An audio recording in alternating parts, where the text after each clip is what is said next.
You're a freak show, dude. You're so desperate. Yeah, man. I'm desperate. I think that 15-year-old deserved it. He never should have brought up Ian's wife. I'm a little overweight. I don't like how it feels. So do something about it. I am, asshole. Welcome back to Idiot Influencers. Today, we'll be recounting the story of Ethan's Online, someone I've covered before on this channel who needs his own video. The more I dig into this person's online history, the worse it gets. He's made too many bad videos to count. So here, we'll be taking a closer look at his past and present controversies. This is the disastrous internet career of Ethan's Online, the biggest lolcow on BreadTube.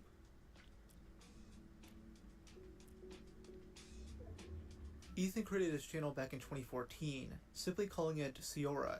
His early content is deleted, though the oldest video on his channel is from January 2017, when he was 17 years old. And honestly, these videos are alright.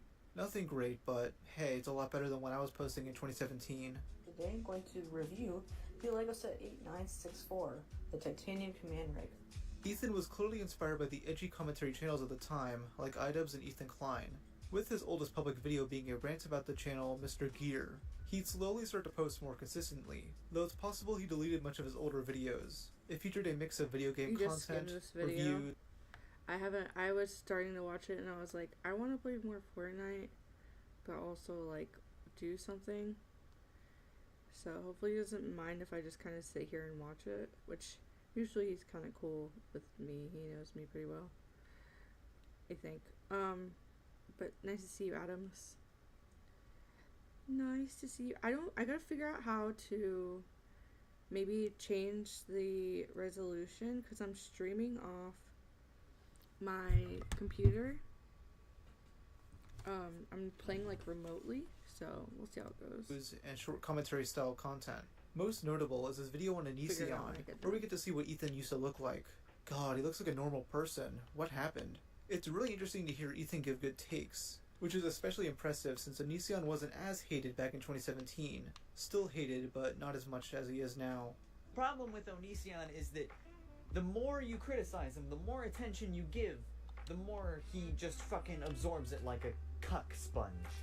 They cut off the head and 2 more grow back. But this time they're vegan. And there are a lot of why I don't particularly care for Onision videos out there. And none of them quite address the points that I would like to address today. My internet is connected. And obviously I think these videos are very legitimate, some of them. Especially coming from the ones of the people he's fucking harassed. But speaking from someone who has a very small voice on the internet and has never interacted with Onion Man, I'd like to give my 2 cents. Something that I'll also commend him for is his editing skills. It really stood out to me in his 2003 Hulk video, and it clearly caught people's attention. I mean, soon, he'd start editing for another YouTuber, Nick Is Not Green, a consistent character in our story. This is something Ethan would mention in his 2021 Q&A video, which he made around the time he reached 4,000 subscribers. Nadia Barcelona asked, how many people do you edit for? I only edit for one person other than myself, and that's Nick. I edit I'd say 40% of the second channel videos that he puts out. I could not be happier or luckier to be in the position that I'm in. I'm super grateful, and Nick, if you're watching this, I'm lying about everything I just said. Shut up. Also in 2021, Ethan would branch out to doing more political commentary, first calling out Ben Shapiro. Here, Ethan mentions being a fan of H-Bomber Guy, a BreadTuber known for his videos debunking conservative conspiracy theories. BreadTubers are basically left-wing online creators who discuss political topics alongside other issues in pop culture. It's very evident here that Ethan was inspired by this type of content to make his own, using it to go after an easy target like Ben. Not saying that's a bad thing, but it's obvious that Ethan was seeing how this was received by his audience before tackling other topics. He'd also make videos criticizing other conservative content like the Babylonian Bee, a Jim Brewer comedy special, and Sigma Male TikToks. Ethan would realize that these sorts of videos did way better than his usual content, typically doubling or tripling in views. This would skyrocket him into emerging leftist spaces on YouTube, where he'd become friends with our good pal Nick. The two would first collab in November 2021. Yo, if we get 5,000 likes, I will pay Ethan half of what I usually pay him. No, guys, don't like the video. Yeah, that's right. I was gonna be generous and be like, yo, I'll double it up. Hell no. Nick is Hell not generous. What happened to these guys? They seem so now, cool. 2022 is when Ethan's content really started to shift in quality. They're still decent production-wise, but in terms of what he's saying, not so much. Now, the videos from this time period weren't really looked at with a critical lens, at least until much later. This is back before Ethan started getting into drama, or should I say, losing a drama he started. First, let's go over his video. He didn't seem like now, but alright before this, yeah, no doubt. The most insecure men on TikTok, where he criticizes members of the NoFap movement, specifically the extremists of that movement, showing how hyperbolic they can be. My issue comes with the fact that Ethan is coming at this from the complete opposite extreme, as in, he's coming at this from someone who's way too sex positive. I don't even know how much money you spend on cigarettes, but you have to still spend money. Oh, and how do you access it? Just type in a 7-letter website. Not to mention how so much harder it is to quit, because this is a real addiction. Because porn is a real addiction. Crack, you can stop that anytime. But porn, no. So a lot of this criticism boils down to Ethan trying to paint these guys as loser incels who hate women, trying to grift off mentally ill boys. So we're really getting down to the core of why so many people are NoFap. They're incels. They're just incels. They hate women. They hate knowing that other people are having sex and want that to stop. Yeah, but what's it when you're trans? Is there a NoFap when you're trans? How does that work? What happened to make you trans? Other than just obviously being a little bitch. It's kind of my question, honestly. There's got to be a way to turn down the quality so when I'm streaming this, because it's not even a stream that's doing this, because I haven't played this yet remotely, to be honest. I just realized that the cord that goes to my thing, it is the same cord I need for my Xbox controller, because I was looking everywhere for a USB-C cord, which I have one in my car. I'm just a lazy person today. Oh no, I just know this week's gonna be fucking insane for work, and then I have to pack for my trip, so I'm just like, not looking forward to the week. Looking forward to after it, though. After it will be great. Dude, I don't even know how I'm gonna be able to shoot somebody like this. It's crazy. Okay. No trap, lol. So enlightening. Game froze. The game's frozen? Oh. See, it just keeps doing that. It's so annoying. Themselves and ashamed that they have to masturbate because they can't get laid, and they want everyone else to feel the same way. Or maybe they want to help people. Because out of all the guys he mentions, only one seems to be a grifter using this to make money. These other guys seem genuine. They're just being exaggeratory to grab people's attention, just like Ethan. The real reason why I'm talking about this video is due to Ethan's takes on porn addiction. This is as good a time as any to talk about porn addiction, because what a lot of NoFap dudes like to imply is that if you watch porn one fucking time, you're addicted. Like, it's literally a real drug. That is not true. Porn addiction is actually one of the most over-reported addictions, despite the majority of people who report that they have it not actually exhibiting any symptoms of real porn addiction, to the point where there are prominent psychologists and sex researchers who argue that porn addiction isn't even a real thing. So comparing porn addiction to something like actual hard drugs is fucking insane. If you heavily drink every single day for 20 years, and then one day you just stop out of nowhere, you will die. And the same goes for most drugs. You can stop porn anytime you want. Just because it's difficult doesn't mean you're addicted to it. Okay, Adams, honest question. Should I make the video by full screen and then make the gameplay small screen? Because I can do that. God, my tongue is so fucking insane right now. I wanted to go get a popsicle and I kind of fucking forgot, to be honest. But you tell me, Adams. Ethan is so crusty, bro. Yeah, I know he is. He's what they warned you about. But you tell me, Adams, because let's break this down. Ethan is insisting that addictions to adult content are overreported and might not even be real. His evidence being this insider article that he doesn't even source in the description. But don't worry, I did. The reason why these psychologists and sex researchers say these addictions aren't legitimate is because they aren't listed on the DSM-5. The DSM-5 is a book detailing mental disorders, which does list addictions to video games and gambling. The reason why adult content addictions aren't listed is because this book was written in 2013, with slight revisions in 2022 and 2023. This means that the main source for this claim is outdated, and several studies have since proven that these addictions are legitimate. The National Library of Medicine published the study Neuroscience of Internet Pornography Addiction, a review and update, in 2015. I'll link it below, but essentially it states that these sorts of addictions are comparable to other internet addictions. You know, the ones that are mentioned in the DSM-5. And most people with common sense can see that, but Ethan's out here with the actually.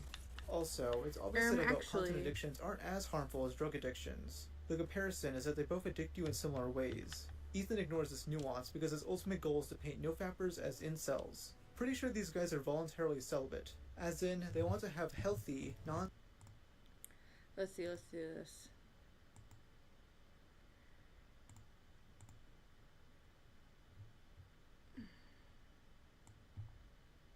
One second.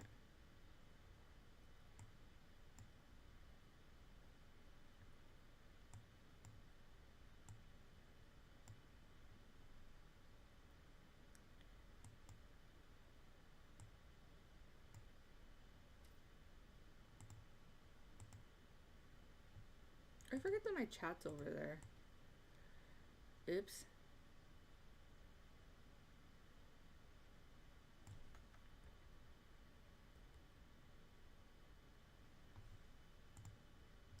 And nobody in all of us, the wizard that there is or was, is ever gonna bring. Should I do it? That's it? I liked it better over here. But should I just do this then?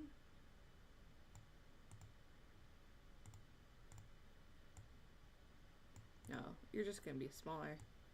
Or I'm gonna be smaller, that's fine. There we go. We'll do that. I hope you're happy.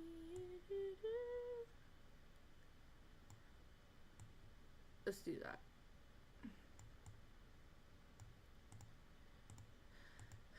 Where's this? Chat box. There we go.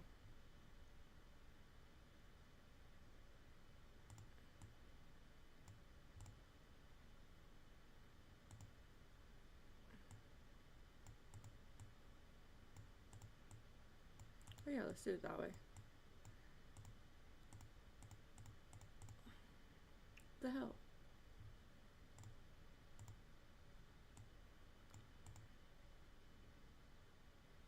That looks good enough.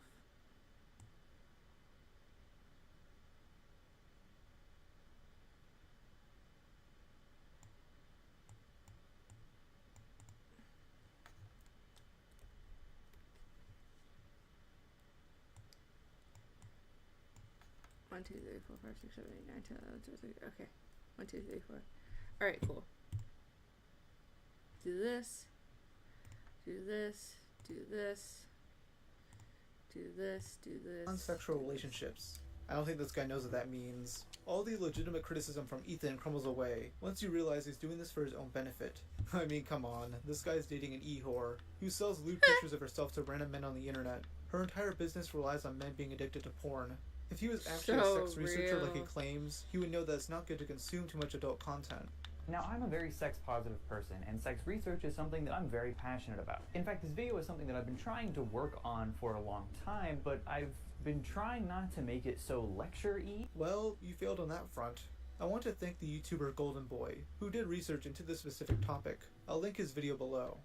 The issue that I noticed here is that Ethan became incredibly biased towards like-minded people, as in, other leftists like him.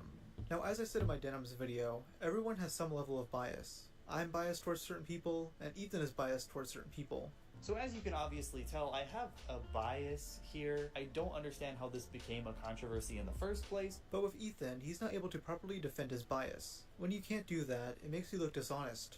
There are loads of examples I'll give in this video, but the first one has to be Ethan's take on React streamers. Now, I won't dive too deep into this topic, as I've discussed it a lot this year, but Ethan outright defends the lazy content of people like Hassan Piker and Denims. Even if a streamer played an entire fucking video without commenting whatsoever, if they were doing it in good faith because they liked the video, I don't see anything fucking wrong with that, provided that they credit the person who made it. Okay, but if the creator barely reacts to the video, then what's the point of watching it? Why not just watch the original? I'd rather just watch the original instead of the version of Hassan's chair in the corner blocking part of the screen. Ethan tries associating all React streamers under the same umbrella, instead of differentiating the terrible ones, because he likes the terrible ones. Not specifically because their content is good, but because he agrees with them in other areas. Then there's the video, TikTok has a comedian problem, which is just 20 minutes of him complaining about jokes he takes offense to. They end up making really unfunny topical jokes about transgender people or gay people, I don't know, the Holocaust. And then when people say, hey, I think that's a little annoying of you, they double down and act as if it's their, like, right from God to be annoying. Comedy is the most important thing. If you can't laugh at stuff, then society ends. It's in the Bible. You're right, Ethan. You don't have the right to be annoying. Get in the prison cell, dude. Ethan mainly focuses on TikTok clips where comedians joke around about hecklers, and his takes are as weak as always, specifically in regards to Jimmy Carr. What, sorry? Rude?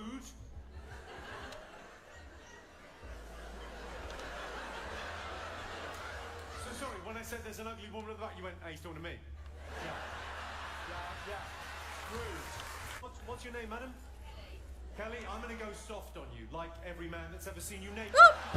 Woman heckles set, initiate fucking misogyny protocol. I don't know. It doesn't happen as much when men do it. When men do it, it's never like, you're ugly and fat. But when women heckle, it's always immediately. Like, you dumb fucking bitch, I'll kill you. You made fun of a woman? Gonna hit you with the misogyny label. And by the way, from what I've heard, hecklers are basically encouraged to pester him. It's considered an honor by fans of his to be roasted by Jimmy. Ethan just hates the fact that people like Jimmy or Dave Chappelle do edgy comedy. And I'm not saying there aren't things to criticize these people for, but Ethan sucks at giving criticism. Overall, just a nothing burger video where he gets offended by jokes. A lot of the other videos he's made are just not good. He either goes after an easy target like random TikTokers, or conservative influencers that the general public already hates. It's simple content and I can't blame him for making it. And it worked, as he grew exponentially in 2022, renaming his channel to Ethan is Online. By the end of the year, he had almost 200,000 subscribers. He'd also begin collaborating more with other leftist YouTubers like Gabby Bell, Jordan Adika, Chad, Ryan Beard, and Nick. Ethan would then start uploading on a second channel called Peethin in mid-2022. Yes, Peethin, a piss joke. Here he'd post reaction-style content, mainly just covering the same few conservatives to farm views. I mean, across these two channels, he's made dozens of videos on Matt Walsh, Jordan Peterson, Candace Owens, and Ben Shapiro. And I mean, you can criticize these people, but Jesus dude, 25 videos on Ben? I've talked about Ethan in like 4 videos, and even that's way too much. Also, he's made a ton of videos on Shane Dawson, even watching his movie with, denims. Of course these guys are friends. The apple doesn't fall far from the retard. Now, one of the main videos that really put Ethan on the map was Lazy Content is Radicalizing People, where he goes after a certain type of commentary channel. You know, the ones who talk about random internet news of Leafy-style gameplay footage. Again, this video could have been fine, but the way he criticizes these guys comes off as spiteful and hypocritical. Specifically, his lousy attempt at going after sensitive society. Leave my man Sensitive Society alone! That's the homie. Sensitive Society makes your typical daily commentary videos, and Crony has over 500,000 subscribers. Channels like this are bound to get into drama, with his biggest being the many back and forths he's had with Peethin here. Ethan is seemingly going after him because he believes channels like this are radicalizing people into believing right-wing talking points. It's really flimsy because a lot of that is just Ethan not liking jokes made at the expense of fat people. Here's the thing, I do think that people choose to be fat. I do believe that there's some people that are just so fucking lazy and they just love to eat junk food and they can't go one day without having a burger shoved down their fucking throat. I do believe that. That's on you. Jesus Christ, what is wrong with you? The escalation of that sentence was just crazy to hear. I do think it's a choice to be fat, but some lazy fucking motherfuckers just can't stop stuffing burgers in their mouth. Like, oh my so god, real. Being honest about how much you hate It's fat me, people I'm for fat looking bitch. fat is way less disturbing than what you just said. Obviously, being fat is not a fucking choice. The amount of corn sweeteners and things that do not need them in the United States is unreal. Adam, did you just say BBWs are based? What the fuck, bro? I mean, real though. I mean, look. I hear girls all the time, they're like, man, I don't even have an ass. I look like I got pancakes back here. And I'm like, I feel you, girl. Because my ass is huge. I wouldn't in a million years want to not have what I have. I have a belly and a little bit of, my face is a little chubby, but like, it's nothing that I can't adjust, right? It's like you can go backwards, but going forwards, you paying a lot of money, bro. You're paying a lot of money. Money. You not talk today. Wonder if there's a way to do it. Hold on, let me see if I can do it this way. What is this? Settings? General. Nobody in all of us, no wizard that there is or was, is ever gonna bring me down. Alright, what is it saying that it's doing right now?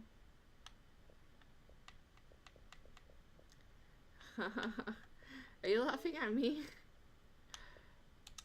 Network settings. No, but it's just real, bro. Like, you know what I mean? Like, I don't know. I feel bad if you got some pancake ass and I'm stuck here with my ass that don't fit. I always say my hips don't lie, man.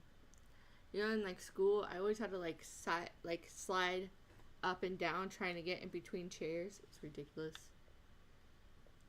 My life was not made for me. It's made for tiny little bitches, and I ain't a tiny little bitch. It is what it is.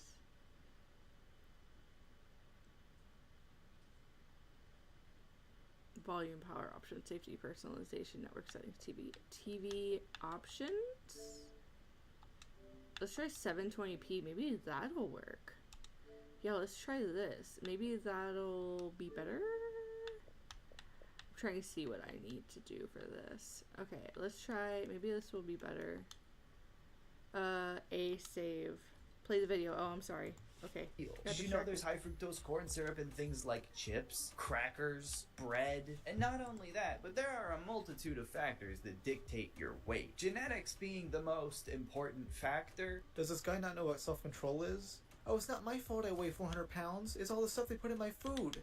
Okay, then just don't eat that food. This is literally the logic of an addict. This rant goes on for another minute, by the way. Just him blaming being fat on stuff outside his control, like genetics. Now, I always say this, if you have a medical condition or it's like beyond you because you were born a certain way, that's fine. I will never make fun of someone for something they cannot change. You could change your weight. You're just honestly lazy. But you totally would and probably had. You just had an unhinged rant about made up fat people who can't stop eating burgers. Not a real thing. Ethan, buddy, that's clearly you. Bro went from a normal looking guy to looking like the soy boy stereotype. Honestly, he's probably where that joke started from. Ethan first calls out Oscar over the video, "People like this disgust me," which he fails to link in the description. Why? Well, because he cuts Oscar out of context and doesn't want his audience to know that. Started my day pretty early at around 2 a.m, so I went to my local gas station for a couple drinks, went home and did my normal usual routine, and then I had to go to Walmart because my fridge was almost empty. Came home, edited a couple videos, had a 4-hour stream that peaked at 56 viewers and averaged 23, and then I was pretty tired. You're acting like this is the hardest thing in the world. Hey man, so when did he say that? When did he ever say the word hard or any synonym? You have hard, the clips, like hard you can show it. God, I hate how smug he is about this. Here's what Ethan purposely cut out. Content creation is harder than your 9 to 5. You really don't know how much hard work goes into creating multiple videos a day. Being constantly creative with new video ideas, trying to make footage look good, getting new shots, taking many takes over and over, it can get to be a lot. Oh no, you didn't. This man said, this fucking guy, being a content creator is harder than working a 9 to 5. This is really dishonest from Ethan, and he knows his audience isn't going to seek out the original. Ethan goes on about this one video for another 10 minutes, and just repeats the same points about how Oscar is pretentious and makes lazy content, which could be valid criticism, but it gets annoying fast. What Ethan is trying to do is label Oscar as a gateway to the far right, radicalizing people by presenting groups in a negative light. It really isn't that deep, it's just him making jokes about fat people. Ethan tries to compare this behavior to libs of TikTok. It's an extremely common line of logic with trans people. The entire Libs of TikTok Twitter account is dedicated to that same logic. You see one cringe non-binary teenager on TikTok and suddenly every conservative is like, yeah, this is reality. This is a completely unavoidable thing that everyone has to deal with unless we, I don't know, kill trans people or something. This is behavior I've noticed from other leftists like Noah Samson. By claiming they're a gateway to the alt-right because they don't share the exact same beliefs as them. Some of my viewers are conservative, some of my viewers are left-wing. I think his biggest concern is that the left-wing part of my audience are going to suddenly be exposed to the most dangerous thing of all, which is a different perspective. God forbid people on the left explore some of the viewpoints that exist on the right, because that is scary. If you want to say that Oscar's videos are lazy, go ahead. I mean, he'd probably agree with you. But you lose me when you necessarily bring politics into it, to label Oscar something he's clearly not. I do feel bad for the people who are just minding their own business, plus size people, if you will, and they just get shit on for no reason. I don't think that's cool. I think you're just a fucking dick and a douchebag if you're harassing innocent people. Yeah, I actually fully agree. You know, for example, if you made videos called "She thinks being fat is healthy and we should only date fat people," here's my response. So real, These people think being fat is healthy. If you're not fat, you're fatphobic. Not something anyone has ever said. This is not healthy. It's just not true. This is what being healthy in 2022 looks like. Pathetic. Gen Z thinks being skinny is racist. Again, no one thinks that. Go outside. Ethan, he's calling out the extremists in the fat acceptance movement. Those aren't normal people minding their own business. Also, the goal for this guy to say go outside when he looks like he's about to tell me about the harvest moon. It is one of the most frustrating aspects of channels like this, knowing that them and their audience are the vocal majority on the internet by a lot, and then still manage to pretend like SJWs are the ones in real control. Wait, how did I get the stuck brave under here? vanguard fighting back by saying what everyone else is too scared to say. Brother, I've got some news for you. Steven Crowder is one of YouTube's favorite white supremacists. They have constantly bent the terms of service around keeping him on the platform, when they should have permanently banned him years ago. But because he brings in a good amount of money for him, they don't care. Steven Crowder thinks exactly the way Sensitive Society does about fat people. There he is again, comparing Sensitive Society to a conservative. Wait, what? This is reaching in Praise of Shadows levels of bad.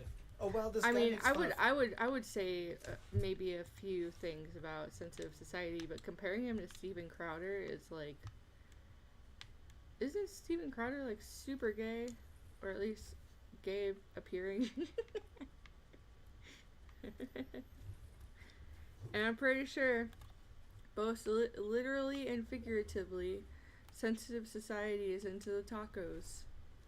I'm just saying. Also, the Killers. We had a conversation about that. That was pretty cool. Fat activists? You know who else makes fun of them? Fascists. Sensitive Society and the gang of freaks that all make videos. Wait, Lex? Like his Lex likes BBWs? Because I'm getting... Sensitive's is still better than a Cheeto. I've never been a fan of a Cheeto. Everybody calls him like a... Everybody calls him like a Turkey Tom wannabe. But then I heard there was like Turkey Tom beef or some shit. I don't know. But then, like, I don't know any of the drama. I just know that he's like... I don't know. He's always kind of giving me an ick. I don't understand him. But I'm also not an e-girl who gave him attention, so I don't know. Maybe it's just like a he's cute factor. Maybe he had that like Turkey Tom had it. Like I always thought Turkey Tom was adorable. I don't know if cute is the right word. But especially like when he was doing Tom Dark for real, it was way more braced. My shit's frozen. I don't know how much longer I'm gonna be able to play this on the thing. Oh, and it died. Oh, wait, where's that? Alright, I'm still going. It's struggle bussin', okay? We're never gonna get through this video. Okay, hold on. What the hell? Oh, fuck. Hold on, my shit's not working.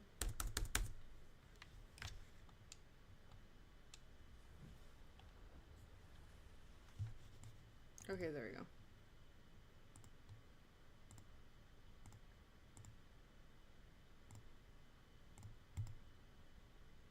just like him constantly lure people into more and more radicalizing content. You watch a video where Sensitive Society says a fat person on Broadway is like a blind person flying a plane, then you find out, oh hey, Ben Shapiro thinks that way too. Oh hey, they've both done videos about how much they hate Lizzo. Oh, Jordan Peterson also hates black and fat people. And before you know it, that person's only consuming racist propaganda. And I know this very well because it happened to me when I was a teenager. I fell down a right-wing pipeline that led me to unironically liking Jordan Peterson. It all has to start somewhere, and in my opinion, there's no excuse for being such an obvious part of it when it's not hard to educate yourself on what the world is actually like. Don't worry guys, he's totally not an extremist anymore. It's not like you to switch to being an extremist on the other end of the political spectrum. Yeah, seriously. Then Ethan reveals a real reason he's making this video. Oscar made a video criticizing Nick. This is like a discount Cody kill. There's something about him that's really punchable. He's everything I hate, and someone who most likely would have gotten bullied at high school for being an annoying, pretentious prick. It's just so exhausting to hear people flounder around to try to find reasons to hate Nick and his content. Like, you can be jealous that he makes real videos. That's fine. It's okay. Just be honest about it. Oh yeah, real content like the epidemic of fake beanbag reviews and role-playing sticky TikTok POVs. Ethan then discusses Oscar's coverage of Sneako's ban. Oscar makes it clear that he does not like Sneako, but doesn't like that Nick is telling his viewers to mass report Sneako's channel. It's a very touchy subject, and I'm not going to dive too deep into it. Should Sneako have been banned for saying those things? You say a Cheeto tried raising up an actual lesbian? Ain't no way that's real. Hold on, let me turn off my fucking game sound.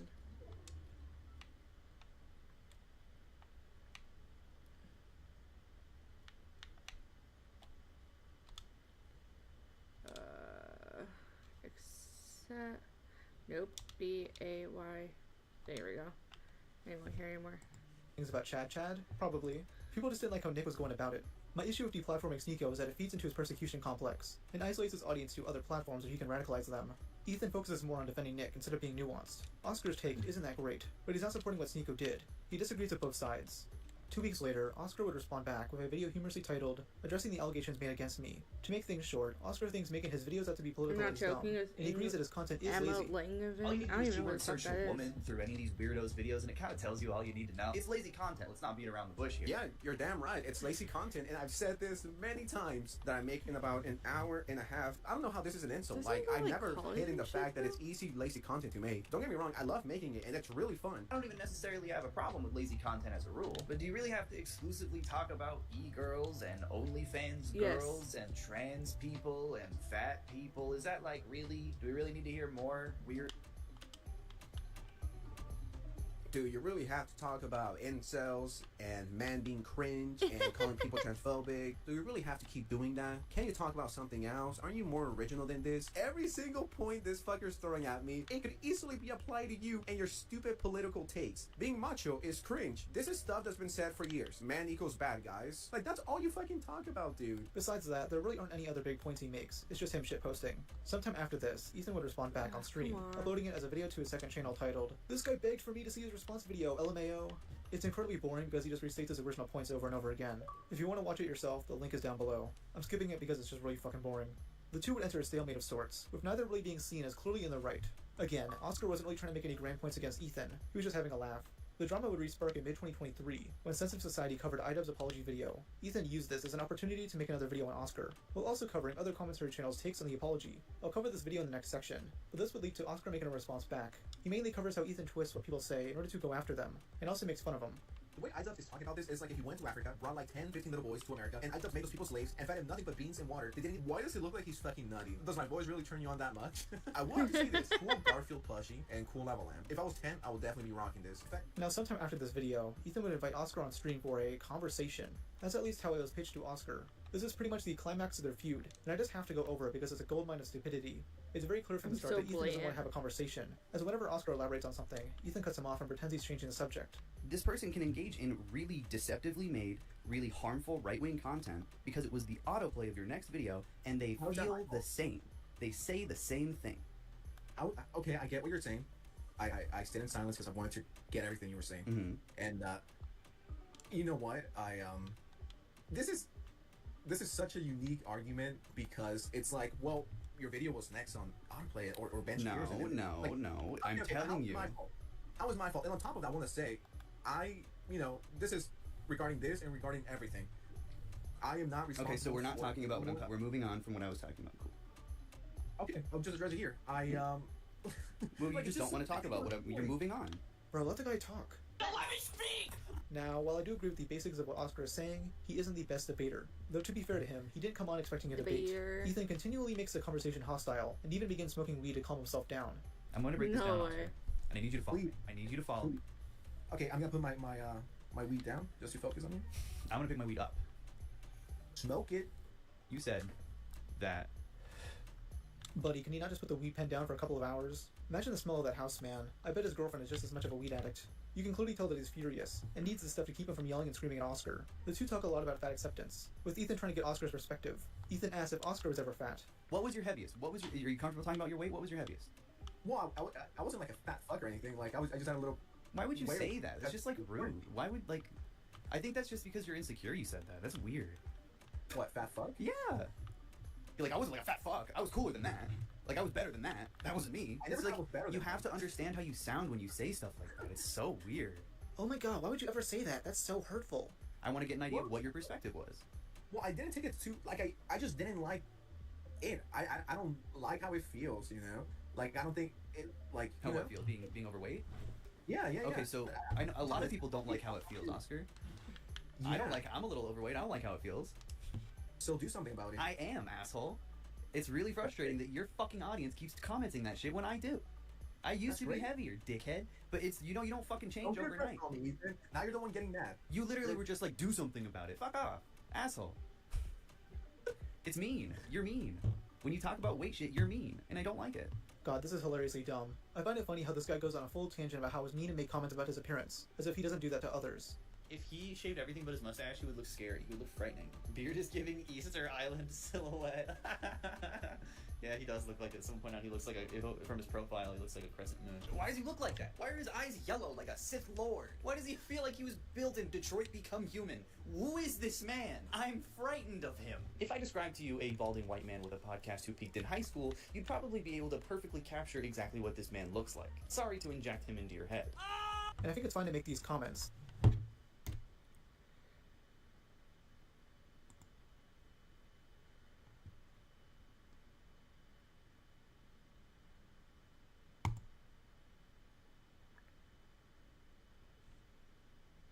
Alright, hold on.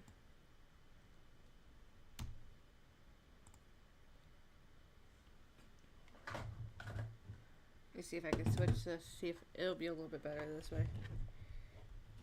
Oh god, my wrist. Ow.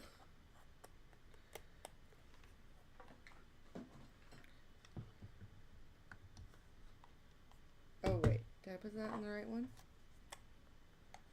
Hold on.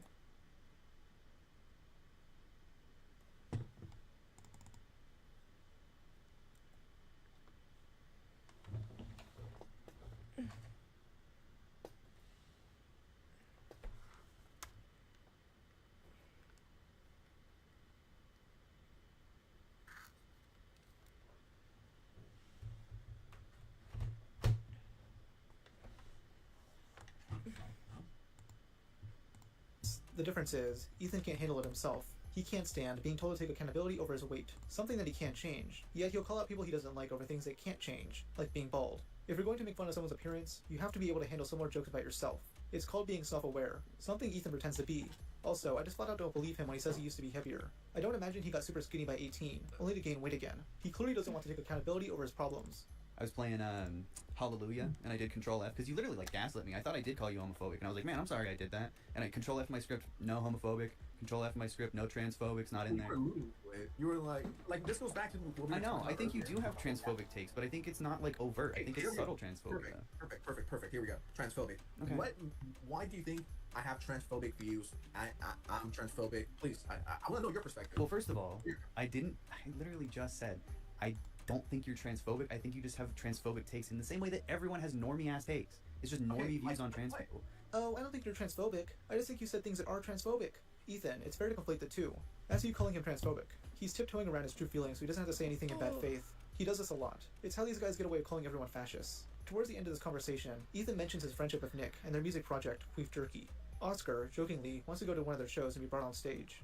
Yeah, I mean, you can watch the show. I'm not going to bar you from coming in. Can I be like a special guest no. so I can get booed? Nope. No? No. Oh, come on. I'd like to be in a poster or something, like right next to you guys. No, never. Poop Jerky is a music group consisting of Nick Green and his girlfriend, Dev Lemons. For their first album, they teamed up with Ethan, who appeared in a few songs and edited the music videos.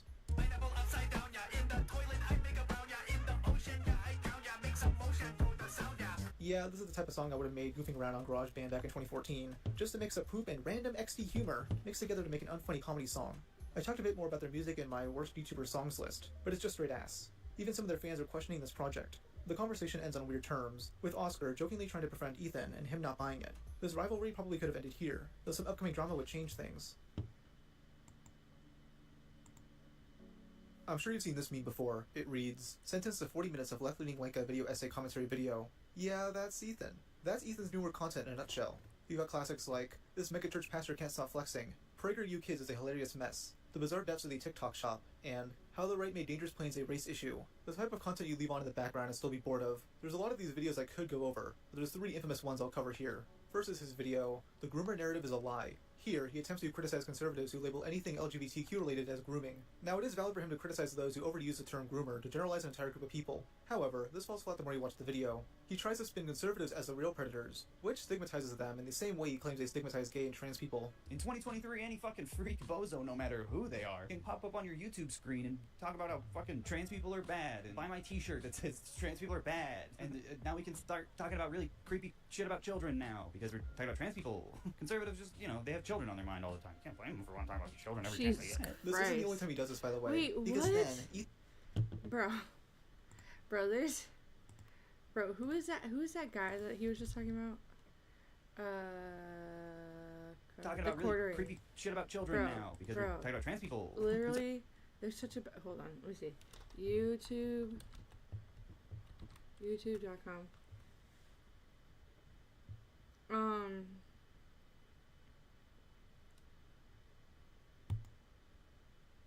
Come on. The Quartering P Basement. It's like one of the best clips ever. How long is this? Here we go. It's so good. You never know. You never know. Maybe I'm gonna pee in my trash can down here. I don't know. My wife went out for pizza without me, and I'm angry about it. So I'm gonna win this round, and I'm gonna pee. If I don't win this round, I'm gonna pee in my own basement.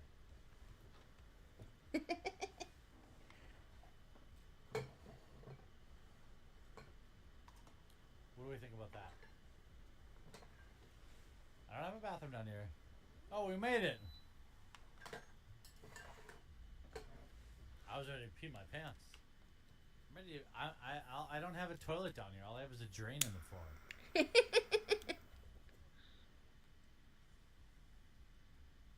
It is plastered. I feel like we're gonna have to use it though. I feel like we're gonna have to use it. I gotta pee so bad. I gotta pee so bad. I gotta pee so bad. Why is this not working? I gotta pee so bad. I'll never survive this round. I'm not gonna survive this round. round. Oh shit, I didn't know I was playing.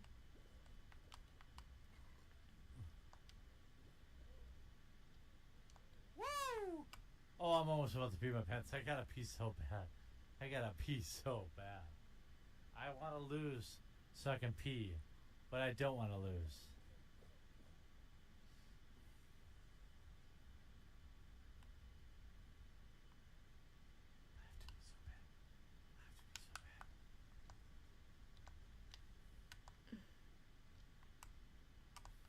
Don't you dare talk about water. Fall pee on the street. I hope your team pull you. Sweet. Watch him get the final. He's like this. Bro, what? I feel so bad. You guys don't even know. Bro.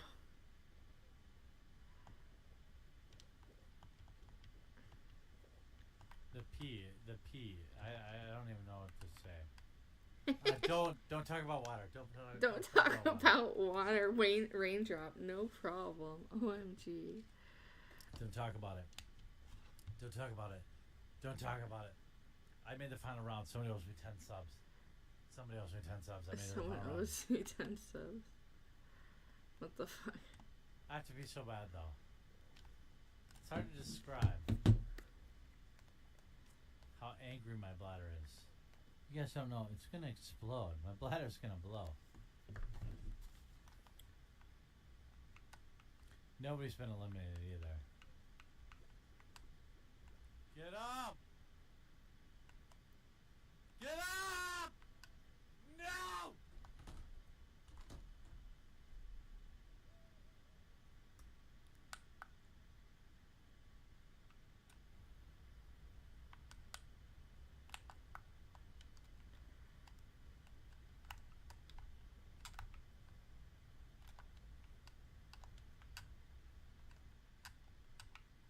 God damn it, dude.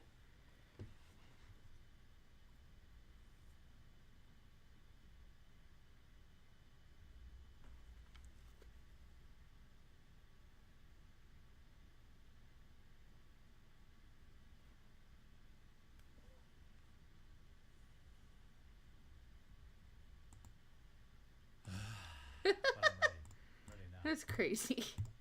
Conservatives just, you know, they have children on their mind all the time. Can't blame them for wanting to talk about the children every chance they get. This isn't the only time he does this, by the way, because then Ethan uses his expert research skills to completely own the chuds. The source that I found on this is a UCLA Williams Institute study on demographics of people in sex offender registries all across the United States. For some reason, the sex offender registry, I don't think, keeps track of sexuality. They had to survey people in the sex offender registry to even get the data. So, right from the top, basics. 80% of the people in this registry are straight. I think we're done, right? That 96% of them are men, and about 40% of these straight men sexually abuse their own family members compared to just 24% of queer people. Interesting. Alright, let's look at that study Ethan was referencing, because holy crap, he's clueless. I'll link it down below if you want to see it for yourself.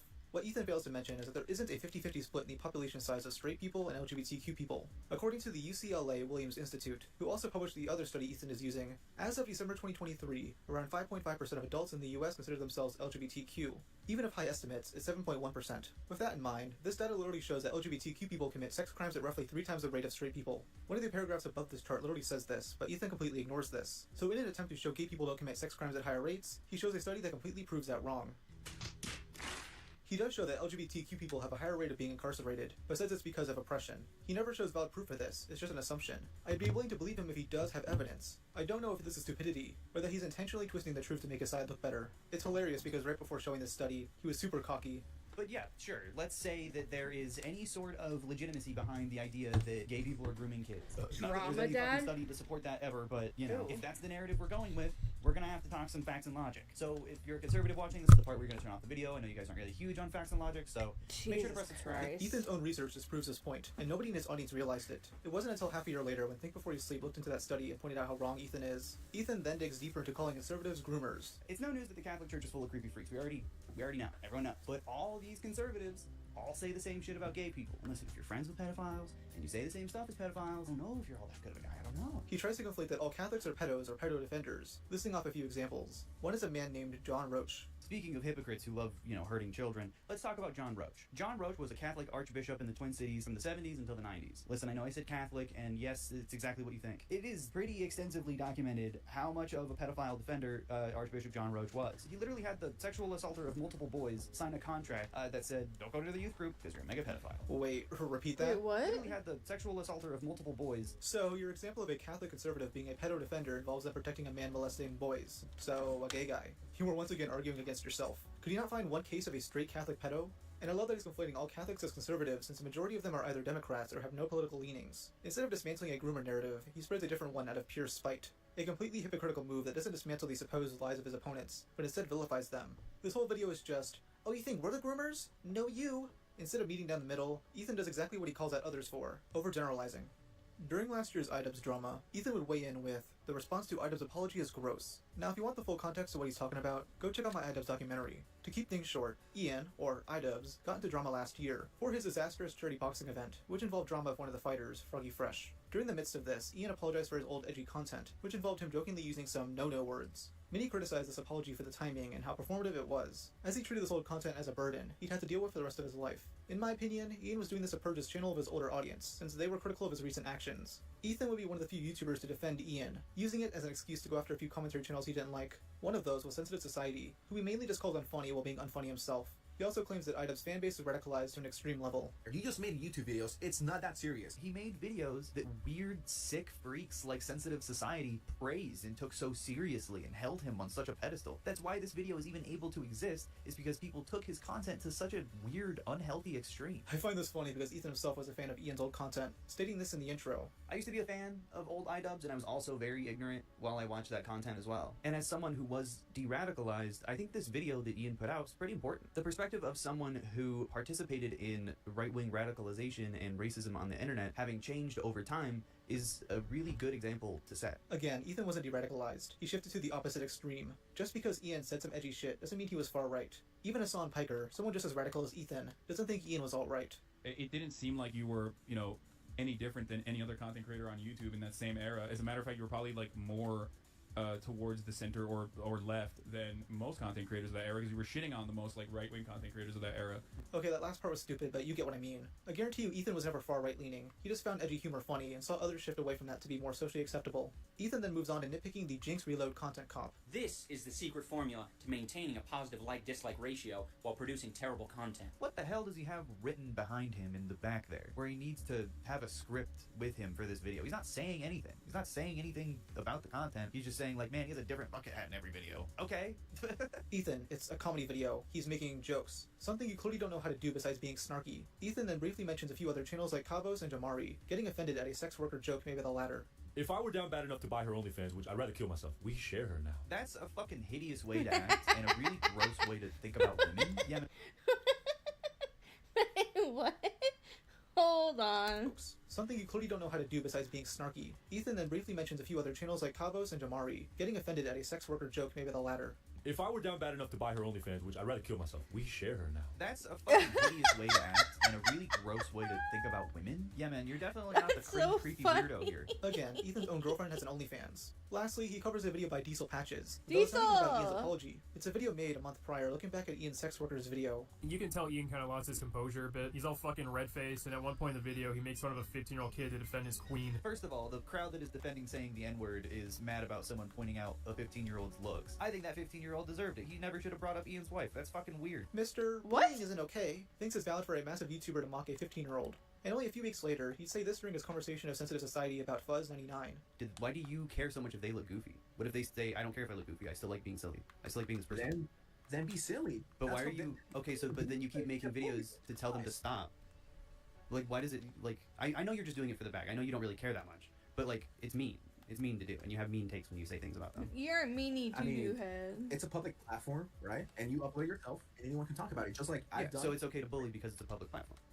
No, I'm just saying you're putting it out there, and when you're putting out everything, you're bound to get some backlash, and on top of that, you're being extremely fucking annoying, like Fuzz99 is or whatever the fuck. It's okay to bully if they deserve it. So Ethan thinks it's wrong to make fun of a trans person for being cringe, but it's okay to make fun of a 15-year-old for making jokes about a public figure. It's just inconsistent. And I guarantee you, Ethan only thinks it's okay because the 15-year-old is making fun of a sex worker. Diesel would respond not too long after, milking on Ethan for this retarded take. I think that 15-year-old deserved it. He never should have brought up Ian's wife. That's fucking weird. No, what's weird is getting butthurt by what a 15-year-old says that you display that kid's face in front of your millions of fans to be made fun of. That's actually the opposite of maturity and growing up. That's called being an insecure loser. If you're an adult and you have millions of followers online and some random minor nobody gets under your skin, then you need to log the fuck off and go outside. Sometime after this, Ethan would delete the video. After mentioning it in a previous video, it randomly appeared on the Internet Archive, so I uploaded it myself. That's how bad this video is, even by Ethan's standards. Then we get to one of Ethan's most mocked videos, You're Wrong About Modern Art. It's a 40-minute pretentious clusterfuck where he tries to convince his audience that modern... This is the best. Okay, hold on.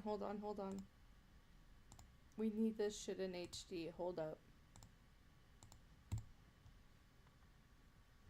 Modern art is cool, and you must be a right-winger if you think it's... Completely subjective, but the other two are synonyms in this context. Robert, what are we doing? The issue is that Ethan doesn't like the perspective of right-wingers, saying that their takes on modern art are negatively influencing people. Art is subjective, not in a I think this is good and I think this is bad way, but in a way that's unique to everyone. Your appreciation and your taste in art is reflective of your subjective experience, your identity, your personality. These are all factors in observing art. And I think it's far more important to experience and think for yourself rather than letting narratives dictate what you think. Yet in the same video, he shits on classical art as if it's objective truth. Yeah, this little T-girl Jesus is the most expensive painting in the world, from Leonardo da Vinci. It's not even finished. Hair does not look like that. Well, if all art is subjective, then why are you stating as a fact that the Da Vinci painting is unfinished? That would be an objective statement. He clearly doesn't understand his own logic, and is only saying all this shit to sound pretentious. He shits on classical art, and then praises modern art like a white canvas, a giant rock, a pile of boxes, and a fan. Bro, ain't no. Sorry. White dick, and is only saying all this shit to sound pretentious. He shits on classical art, and then praises modern art like a white canvas, a giant rock, a pile of boxes, and a fan.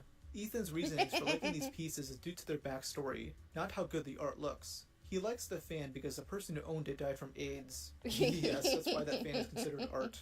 The main reason this video gets a lot of flack is because he tries to conflate Charlie as a useful idiot for the right. Ethan asserts that all art is political, which is a dumb statement once you think about it. You can literally make anything political if you try hard enough. I'm sure Ethan can do a 40-minute video explaining how this thumbnail is right-wing propaganda. Of course there's a political component, right? All art is inherently political, either in its influences, messages, or That's implications. so real. 101 guys, this is baby stuff. Art critique is really just opinion, but a lot of people let right-wing propaganda cloud their judgment of modern art, whether they realize it or not. All because it helps them feel better in not wanting to engage with it. In an ideal conservative world, art is interpreted for people through a YouTube video full of lying, misinformation, emotional manipulation, false comparisons, but this happens every day. Ethan, that's literally what you're trying to do here. I was gonna say, because right after like, this line, he tries comparing PragerU, a conservative propagandist group, to Moist Critical, a video game streamer. What? PragerU has made at least a dozen videos fooling your old grandpa about modern art. All of them are completely nonsense and wrong, but why is it then I hear the same boring, shallow, fragile talking points from people who should be way more in touch with culture? Listen, yeah, I know his face is in the thumbnail, and yeah, this video is kind of about Charlie. But listen, it's not personal. I'm trying to compare content that realistically should have nothing in common. Fascist propaganda and gamer streamer should not be saying the same things. The difference is PragerU's content is motivated and has an agenda. Charlie is just being a useful idiot for that agenda, with peace and love. I know it's not on purpose. Charlie doesn't watch PragerU for his art analysis content. He probably didn't even get the talking points from them, but they're still saying the same thing. Charlie's just an average guy. What did you say, Adams? You said, what if the piece just looks good to some and not so good to others? Yeah. I mean, with an average brain in his head. Florida average, but average. But it's uncanny how similar normal average guy language can be to politically motivated propaganda. Content that we all know is dishonest. Christ. This is such a lousy argument. Oh, this normal person said this thing? You know who else said that thing? This extremist group. It's a Hitler drinks water type argument. Charlie not liking modern art doesn't mean he's a useful idiot for the right. It means he has a common opinion. He shows Charlie giving objective takes about modern art, which is clearly just him joking with his audience. Ethan doesn't care and goes after him anyways. The video keeps going and Charlie keeps saying that it wouldn't be that hard to make a Jackson Pollock painting. None of them have the energy, the spontaneity, and the sheer skill in handling paint that he has. Oh, very skillful. Does he see how much paint is on this? It's covered, and it's really big. Like, especially if it's on the ground, he had to walk around and on it. He could swing his whole arm out and still be painting on his canvas. I'm pretty sure anyone can do that. Yeah. I mean, Ethan does it every night. By a black light, this would look like a Jackson Pollock painting. So just like with Oscar, Ethan is saying that having a decently common opinion and discussing it on your channel will lead viewers down the alt-right pipeline. That's his strategy. He's got to make everyone outside his worldview seem dangerous. Oh, what if the piece looks as good? Fucking hell. Try to put my phone on This is Lex Updog, a Twitter artist and OnlyFans model I mentioned a few times in this video. She would occasionally collab with Nick and Ethan around spring of 2022, with her currently dating Ethan. On July 27th, 2023, she would post the video, My Experience of Dawn Doctor and Super Mega. Here she relays her time living with the members of Super Mega, a let's play and sketch comedy channel with around 1 million subscribers. Lex's video served as the catalyst for a multitude of negative allegations regarding the company, which came from Lex's friend Rav, an ex-employee named Leighton, a sex worker named Morg Pie, Nick is not green, and Ethan is online. Now, this might sound a little crazy, but it's always been my opinion that Ethan is the mastermind behind this entire scandal, and let me lay out why. So it all starts with Lex's video, which is 2 hours long. Since there's so much, let's go over her main claims. The biggest is that Lex was sexually assaulted by Super Mega's channel artist, Dawn Doctor, and this event was covered up by the company. She tells the story of her relationship with Dawn, meeting him online around 2018 and soon dating him. They wouldn't meet in person until late 2021. As they both do art for the book, Super Mega Saves the Troops. And for those wondering, the book is about the founders of Super Mega, Matt Watson and Ryan McGee, trying to kill Osama bin Laden. Both Lex and Dawn would stay at Matt's house, where Lex claimed she was sexually assaulted. Her and Dawn wouldn't talk about it until half a year later at Creator Clash, where Dawn was remorseful and didn't think of the event as assault. She would soon tell Matt and Ryan, though claimed that the latter was more interested in preserving the Super Mega business. Lex even says Ryan referred to the company as his magnum opus. She says Super Mega were actively covering up the assault, and there was even a mishap where Dawn and Lex were at the Super Megaplex at the same time. Dawn would eventually be fired, as Matt and Ryan believe Lex's story, though she claims they'd grow distant over the next year. Lex also claims she was sexually assaulted by Jim, another Super Mega employee. After a party at the Super Megaplex, Jim gets Lex to open up about the Dawn situation. Lex herself says that he was drunk, and he started flirting with her after she told her story. They make out, and he walks over to an office closet, getting her to come in with her to continue kissing. My question is, if she didn't like this, why did she go to the closet with him? She acts like she has no choice here. Also, Jim was drunk by her own words. He wasn't in the right headspace. The third major claim is that Matt and Ryan made her homeless. They were letting her live at the Plex rent-free, though she complained about how much of a mess it was. Her and her friend Rav would go on a road trip across the west coast, where their Jeep would get robbed. She claims Matt and Ryan laughed about that behind her back. Lex was basically wasting all her money on weed and Uber Eats, becoming a freeloader who didn't contribute much to Super Mega. I mean, she wasn't even an official employee of the company. Matt and Ryan nicely pushed her to move out, and even offered to pay rent on a new apartment so Lex can get back up on her feet. She declined, and begrudgingly moved back to Tennessee. That's pretty much the whole video, though Lex throws around other random claims to make Matt and Ryan look as bad as possible. My birthday was a couple days after, and pretty much no one came to it. Nothing against anyone, really. It's when I started to realize that things were weird. She's just flinging shit at the wall to see what sticks, and never takes accountability for her own actions. She always blames someone else, even claiming Dawn forced her to leak her own nudes. He would message me and ask me if it would be okay if I would send him the files from the Patreon, and I would be like, you mean the old ones that you're sub to? And he was like, no, new ones, or all of them. I didn't want to, but my boundaries were so poor. I said yeah anyway. At this point we had talked enough that I thought he liked me, so I was trying not to assume poorly of him, because I just genuinely didn't think he would do that, and then he did. So he was letting me leak my own nudes to him. After this, Rav would post his own statement supporting Lex. Layton, another Super Mega employee, would go live on Twitch to tell his story. He claims the duo were homophobic to him, would sexually harass him, and that Matt would misgender his partner. Morgpie also did a stream, saying she had a one-night stand with Matt. She also says Matt was cheating on his girlfriend during this, and names that girlfriend for no reason at all. Then, on the 29th, Nick Is Not Green would make a video detailing the entire situation. It's incredibly biased, and features multiple personal attacks against Matt and Ryan. And my favorite post right here says, rape apologist gets what he deserves. And it shows Matt getting the absolute shit beaten out of him. Let's just let it play a couple more times. We can keep watching it. I don't think anyone minds letting this loop on repeat. We could just let this go. If you want me to do this for the rest of the video, I could. Ethan wouldn't get involved until the 30th, when he did a live stream with Lex on his second channel. It's been deleted, but parts of it are archived by YouTuber Queeman. His analysis is pretty spot on. During the entire stream, Ethan displays Super Mega's sub count, laughing with glee as it keeps going down. But as you can see on the stream, he's decided to put Super Mega's live sub count on the screen, because that's what, normal people do when their girlfriend has been raped. Ethan pulls up a custom-made Super Mega apology bingo, awaiting their responses to the situation. Lex would soon join him, smoking weed and bragging about taking down Super Mega. Who did this? Oh, that's crazy. Their responses to the situation. Lex would soon join him, smoking weed and bragging about taking down Super Mega. They promote Nick's video on the situation, citing it as the best coverage of the story. What happened with Super Mega? Listen, Nick made a video about it. All you need to know is that they're bad. Go to their subreddit. There's plenty of information. What a sack of shit, man. What a sack of shit. But Nick, my friend Nick made a video about it. You can go watch that. It's called Super Mega is full of horrible people. All you need to know is they're bad. Just listen to me and accept. Bro, this fat fucking freak Google Super Mega subreddit and go there. So real. Look at anything. Look at the first post. It's been trending all weekend.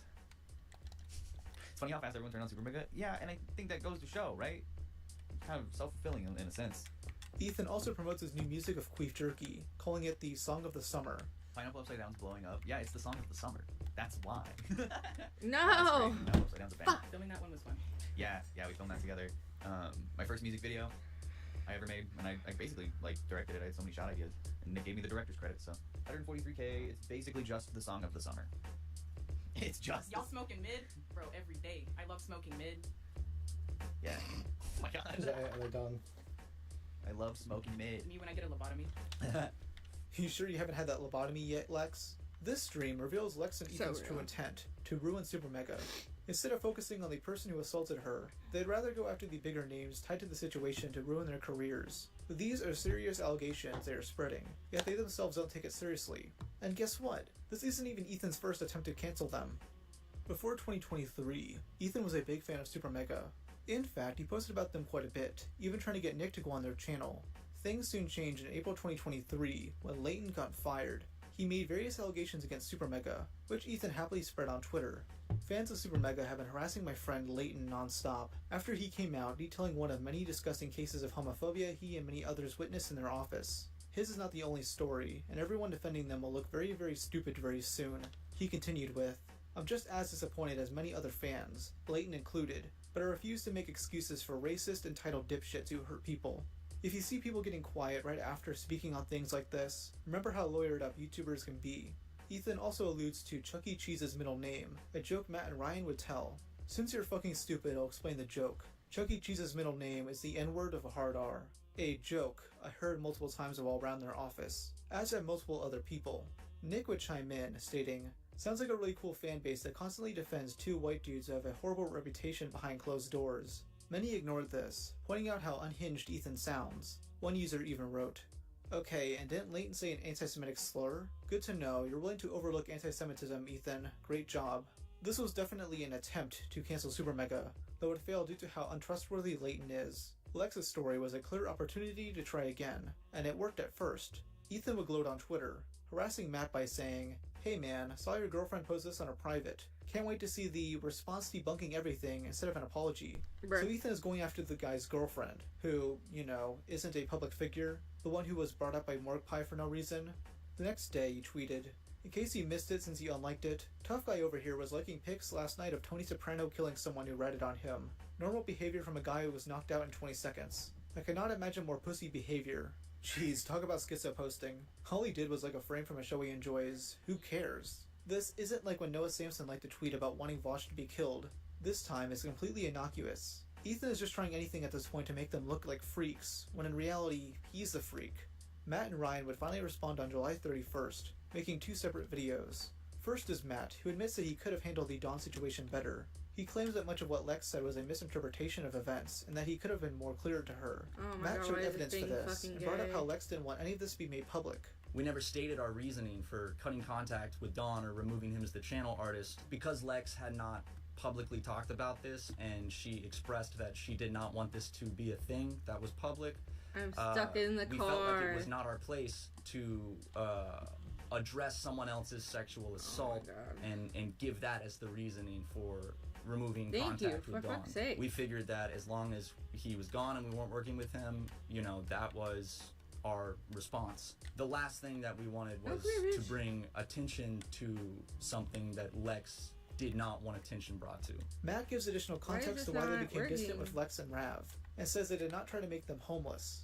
Shortly after they made the decision to 'cause I'm voluntarily pressing the wrong leave the buttons like an office, idiot. we did not throw them out. We did not make them homeless. Here is a text message where they're talking about leaving the office. He then addresses Morgue Pie's claims, saying he was single at the time. He showed proof that Morgue Pie knew they'd only be hooking up, but she grew feelings for him. She's unhappy that he didn't want to start a relationship, as if she isn't a massive e-whore known for constantly fucking other dudes on camera. She So found out real. about a ton of stuff, but that could be a separate video in and of itself.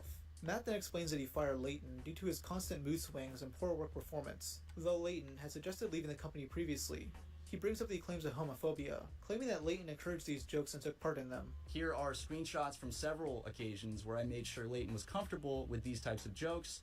To which he always replied yes, and even in one message said it would be weird if we stopped.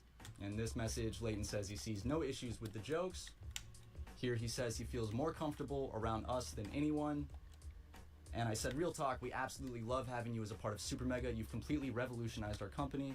Leighton responds by saying, I love all the gay jokes you guys throw at me. And I said, you're a crucial member now. If they're ever too much though, just tell us. And he said, I'm so fucking happy to hear that. I fucking love working with you guys. Nah, you guys have never offended me. I think Justin is nervous that it'll come off as homophobic, but I love you guys and the gay jokes. It would be weird if you guys held back, LMAO. I jokingly said, screenshotting all this to cover my ass, which he said LMAO to. Okay, so, sorry, let me get past the Super Mega stuff. I might 1.5 Super Mega, because we all know. Yeah, those allegations Ethan were spreading were a fucking lie. Shortly after, one of Leighton's best friends, who is Lex's boyfriend, tried to instigate drama on Twitter by lying and saying that he has heard us say the N-word multiple times. In reality, we've only met this individual a handful of times, and it's mostly been at social events and always accompanied by Lex. So to think that we would just casually be dropping the N-word with a hard R in front of not only someone who's a stranger, but also a woman of color, yeah, that makes a lot of sense. He also mentioned the Chuck E. Cheese joke, and I don't think it's a coincidence that a short time before he posted this stuff, Leighton replied to a tweet about Super Mega with a gif of Chuck E. Cheese. Leighton denied that he even knew his friend was going to say anything or that Leighton was involved with this, but I think it's a little too coincidental. Matt also shows text where Leighton shit talks with Reverend Lex, and then dives into the sexual harassment claims. This harassment amounted to crude jackass-style bits, which would involve bitch. Leighton never complained about this while working with them, and even took part in it. In December, we were recording a podcast when he came in unannounced and showed us his cock and balls. In late 20s, Chuck. Hey, Leighton. Hey. Whoa. Do you see his balls? Leighton, you want to come take a seat? Do you see his balls? I don't think it's appropriate for the podcast. You want to wrap yourself in a towel. That is a three-hander. Now, if you want to criticize this behavior, that's fair, but Leighton took part in it and weaponized it to lie.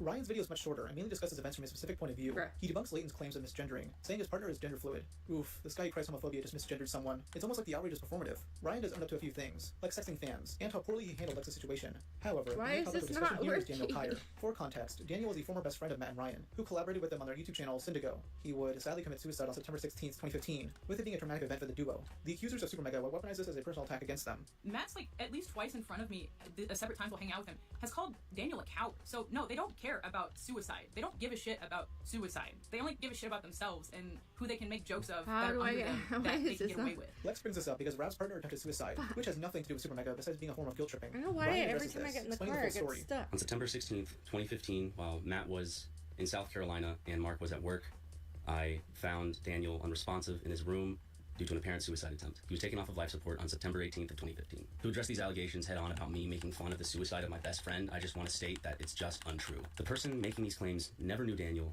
They definitely were not a part of the group that experienced the trauma of losing him, and I think, honestly, it is disrespectful to bring him up as a weapon. I felt like he was just brought into the situation for drama's sake to try to hurt me or Matt or hurt our image. I have done enough shit to tarnish my image, but I will not stand by and let someone talk lies about the way I talked or treated my trauma in regards to Daniel. The sole focus of all of this should have been about the support that Lex needed Someone can and kill about me. how we mishandled the situation.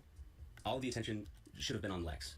Why Daniel was brought into it, I have no idea. I just wish personally he was left out of this completely. Lex, alongside the rest of the accusers, were completely fine spreading this false narrative as a low blow. This went so far that fans of theirs were going to Daniel Kyer's goodbye video and other posts to leave mean comments. Most of these comments can't be deleted, since, Daniel's not with us anymore. They clearly don't care about trauma. They just want power. Simple as that. Something that Matt briefly mentions as the conspiracy angle. At the time, it was lightly suggested that this is all one massive conspiracy to cancel Super Mega, with Leighton being seen as the guy on top.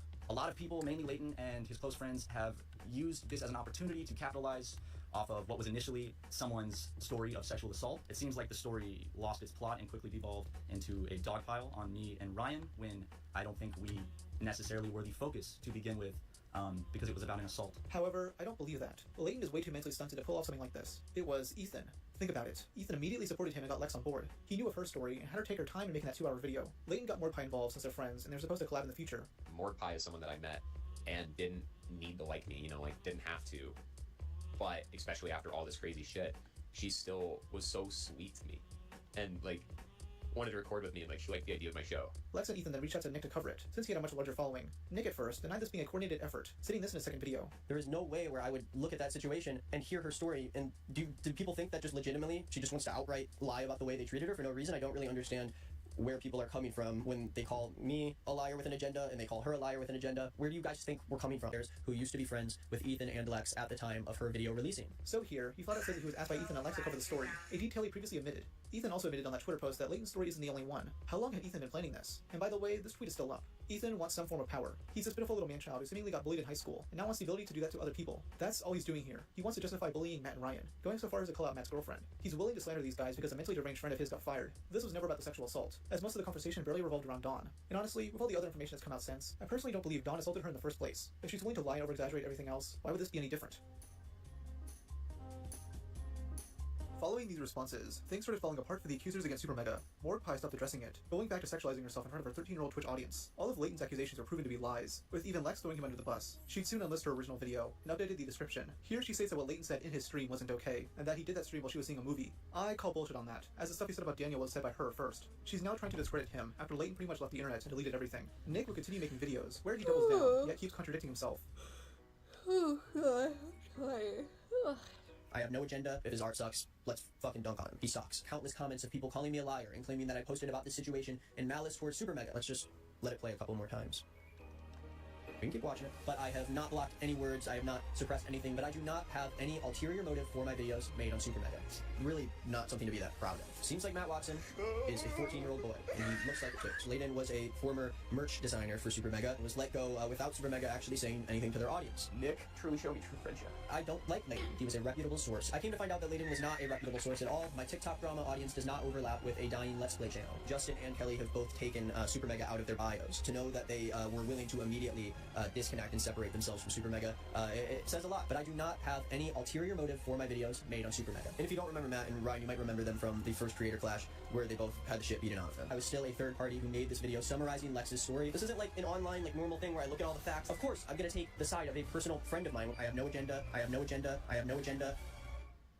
I'll be back on Monday. Various YouTubers and streamers, mainly Destiny, Turkey Tom, and Lyrics, began looking into the situation. situation. Yeah, that was crazy. Nick the whole thing. Noticing all the lies spread by these ghouls, Nick would attack these guys by calling them Reddit debate dorks. Today I'm wearing my scary shirt to make me look a lot more scary. There's too many Reddit debate bro dorks on this website trying to come after me every single day. So I thought I'd show them a little bit of what I'm made of. You know, do I look scary? I'm so scared, Nick. He'd eventually start apologizing for his actions, meaning all the attention regarding the situation went to Lex and Ethan. Lex was pretty much blocking everyone who mentioned her negatively in any way. She'd even like tweets calling out Nick's role in the drama. Nick was yet another person the duo backstabbed. Ethan stayed silent, and he'd stopped uploading to both of his channels for over 2 months. He was seemingly waiting for the hate to die down, which was noticed by both a Cheeto and sensitive society. And in his last video, people are cooking him alive. I almost reached out to him via Twitter DMs because I just want to make sure he's okay. And we go to the comment section, it's not looking too good. I mean, this person says delete this comment as well, which means he is active on social media. He just hasn't said anything. Why? Because him and his dumb girlfriend were celebrating the cancellation of Super Mega. They were smoking weed like the fucking badass kids they are, right? Their videos from November 2023 really pissed off Ethan, so now it was time for him to take matters into his own hands. On December 6, 2023, Ethan would send Oscar the following DM.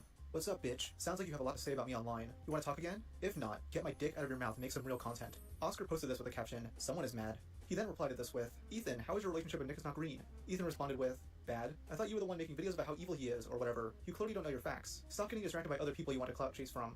This started a war. A one-sided war that Ethan got himself into over spite. Bro, your channel and Nick's are better than mine. I don't need clout from either of you. You both are really good lolcows though. So everyone in the commentary community appreciates you for being dumb and pretty much ruining Nick's YouTube career. Also, can I get free tickets for your next concert? I'm a fan of beef jerky. Okay, so since you obviously don't want my clout, I'll make sure to keep an eye out for any videos about me. You won't make another one, surely. Ethan would then quote tweet the original post with, little bitch got involved in discourse about my partner's essay story, treating it like drama to speculate on, only because he was mad I outed him for being hella stupid. Yeah, I'm mad, bitch. Didn't you get exposed by Turkey Tom and everyone else for being wrong, along with Nick? You're straight up having a mental breakdown right now, bro. You should chill out. I mean, I would too if I cost my friend Nick is not green his YouTube career. How do you feel about that? You're clinging on to whataboutism for dear life while still calling in your little gossip crew because you have nothing to say, bitch. Remember when you did a live stream saying this isn't to cancel Super Mega, and had the sub count going down while high as shit and laughing? Classy. Just like this response. Yeah, I thought it was funny they lost subs after covering up SA.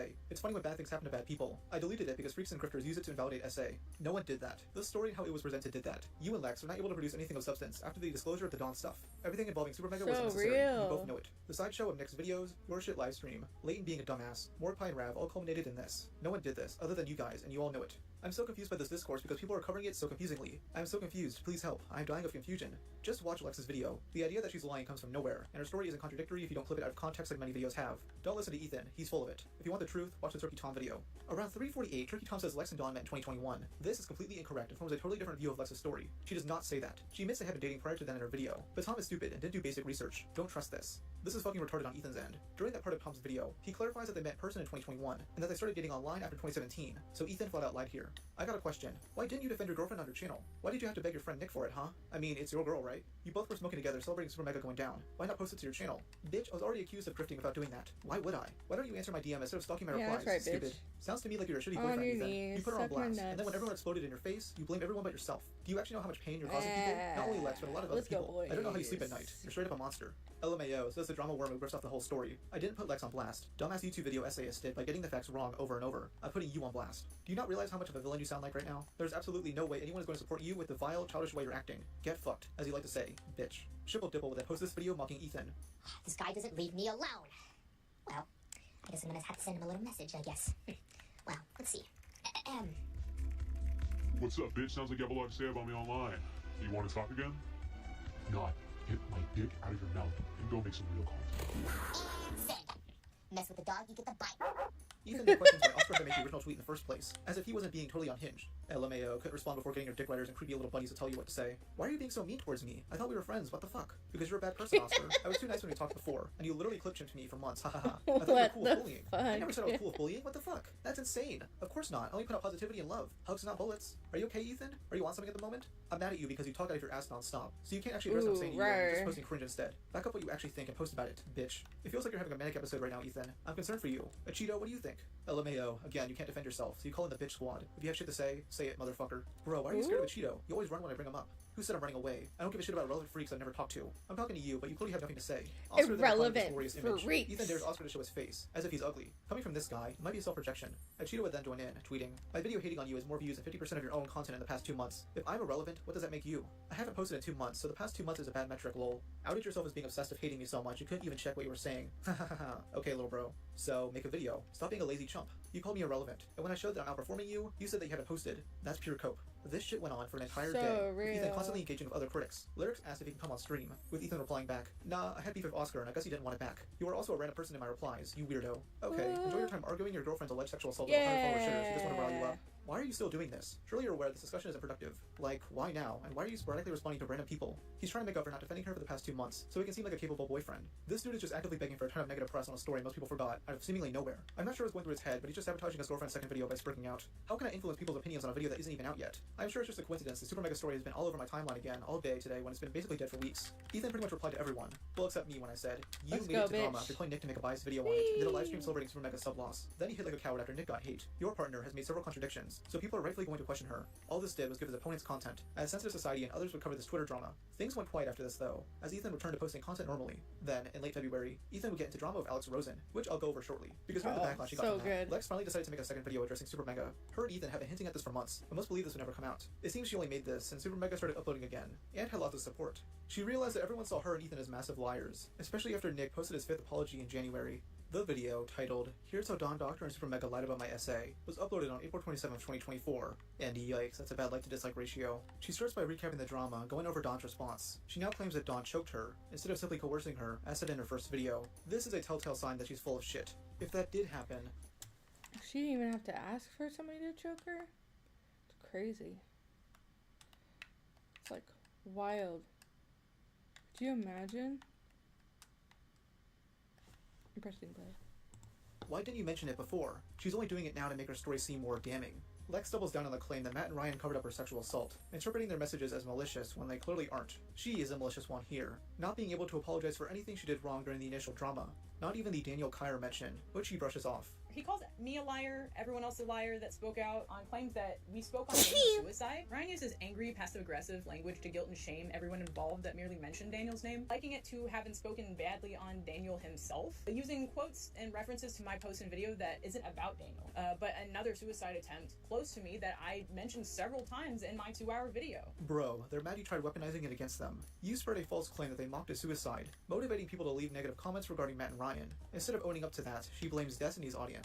Ryan doesn't mind going directly to Twitter about an unlisted video of mine to demand an apology for mean comments that some freaks, probably Destiny's audience, made on Daniel's memorial. She then brings up why she briefly unlisted her original video, as she just wanted to speak her mind to her audience only. I started to get harassed more and more by right-wing commentary, reactionary bastards. Anyway, getting awful comments when I was just not in the mental space to be able to handle them. And without having watched Matt and Ryan's videos until October, I was ignorant to the fact that they had pretty much spent the whole video defending themselves instead of saying anything supportive, and pretty much saying I lied about almost everything except for the assault, and fueling pretty much all the talking points that came to the commentary community. It became pretty overwhelming for me in the mental state I was in that I was still trying to heal from. So about a month later, I felt that the video had at least served its purpose within like the people that would have wanted to see it, and so I privated it. I was ready to heal, as I had stated in my previous video. That was how I ended it. I was ready to heal and I wanted to move on, and so I took initiative on what I had stated before. She's clearly lying here.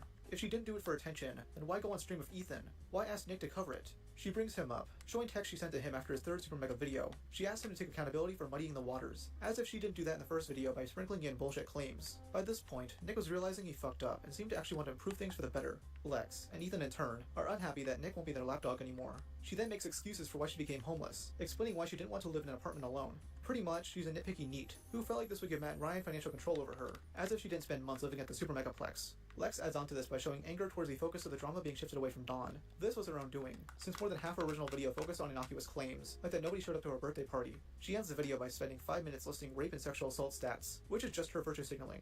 This video got torn to shreds, with every single comment picking apart her lies and contradictions. Though one comment stuck out, as it came from Dawn's ex-girlfriend. She wrote, "Lex, let's not forget about how when I originally talked to you and posted about Dawn grooming me, you backed him up and continued being his friend. I was foolish to make tweets about the situation back in the summer before I realized the full situation. In my experience talking to you directly in the past, you acted like a snake.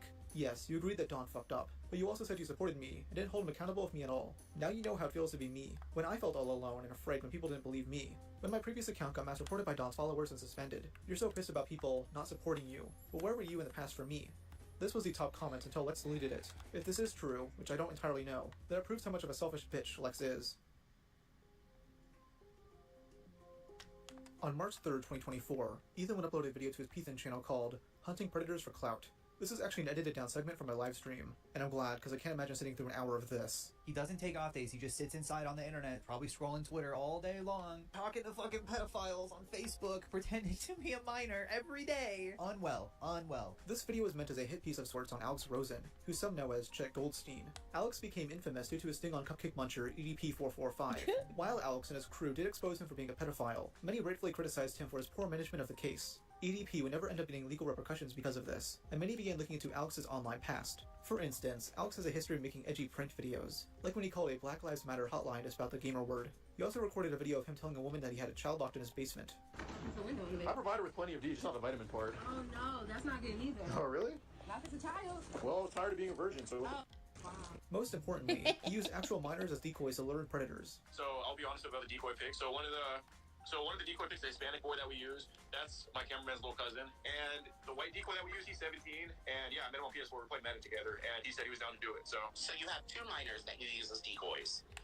Yes, and their parents both know. Now these are definitely things to criticize someone over, especially from my professional standpoint. I actually talked about this in a video I posted a month before Ethan's, in order to explain why Alex got banned from YouTube. Ethan starts his video by laying out these criticisms, but the thing is, Alex has changed. He actually successfully catches pedos, and works with local police to ensure they get criminally charged. Besides being an edgelord on Twitter, there's really nothing massive to criticize him for, but Ethan still tries anyways. His video has a pretty bad start, as he says this about EDP. And so he and his weird little cameraman are just harassing EDP and asking him a bunch of really stupid questions like, why do you do this, man? Do you know that this is bad to do? Who cares if they're harassing EDP? He came there to meet with a 13-year-old girl. It's such a stupid complaint. Ethan then reviews Alex's older videos, but uses it once again to paint him as a pedo. You can't make these kinds of jokes and look like this. Sorry. Can't do it. Ethan's other criticisms are okay, but he brings this all up for ulterior motives, because Alex has actually improved over the years, but Ethan doesn't care because the guy is openly conservative. This leads to some very bizarre statements from Ethan that make it seem like he's downplaying or defending the actions of pedos. For instance, so of course, because the predator, hunter, anti-pedophile dog whistles are extremely right-wing in nature, he was also on Tim Pool's show, where I think a pedophile hunter should be. He was recently interviewed by Michael Knowles of the Daily Wire. Michael Knowles is like a D-tier Daily Wire guy, so I never really talk about him. He's really really stupid. He's like the Waluigi to Ben Shapiro's Mario. But he did interview Alex Rosen, and I figured I would watch the interview. How are pedo hunters a dog whistle for right-wingers? Because in that second interview Ethan mentions, Alex actually says the opposite. So you're a man of the right. You're right wing. Very, very, very far right. Yeah. Are there any liberals involved in the catch a pedo community? Predator catcher wise, there's really nobody who's a leftist. Yeah. It's kind of that. Yeah, right. I will say though, most of the people we catch, I guess, are Republican voters. Not conservative in practice, because a lot of them are like on disability and welfare and all that stuff. But we get a lot of comments like on YouTube on Rumble, for example, like, oh, but look at you, you're catching another right winger. I'm like, okay, but the person arresting him's a right winger, the person catching him's a right winger, like so it's right. He's saying that he mainly catches right wingers. I'm sure Alex is biased against leftists, but he's truthful enough to mention that fact. Ethan isn't truthful at all, as he never shows himself reacting to that part and giving his takes. But wait, there's more. I love her buns. Just They're yesterday so in Georgia, we confronted a person who was out on bond for child porn charges, and we just showed up at his house with no messages, no nothing. We just had a phone number associated with an app that we know to be child porn related.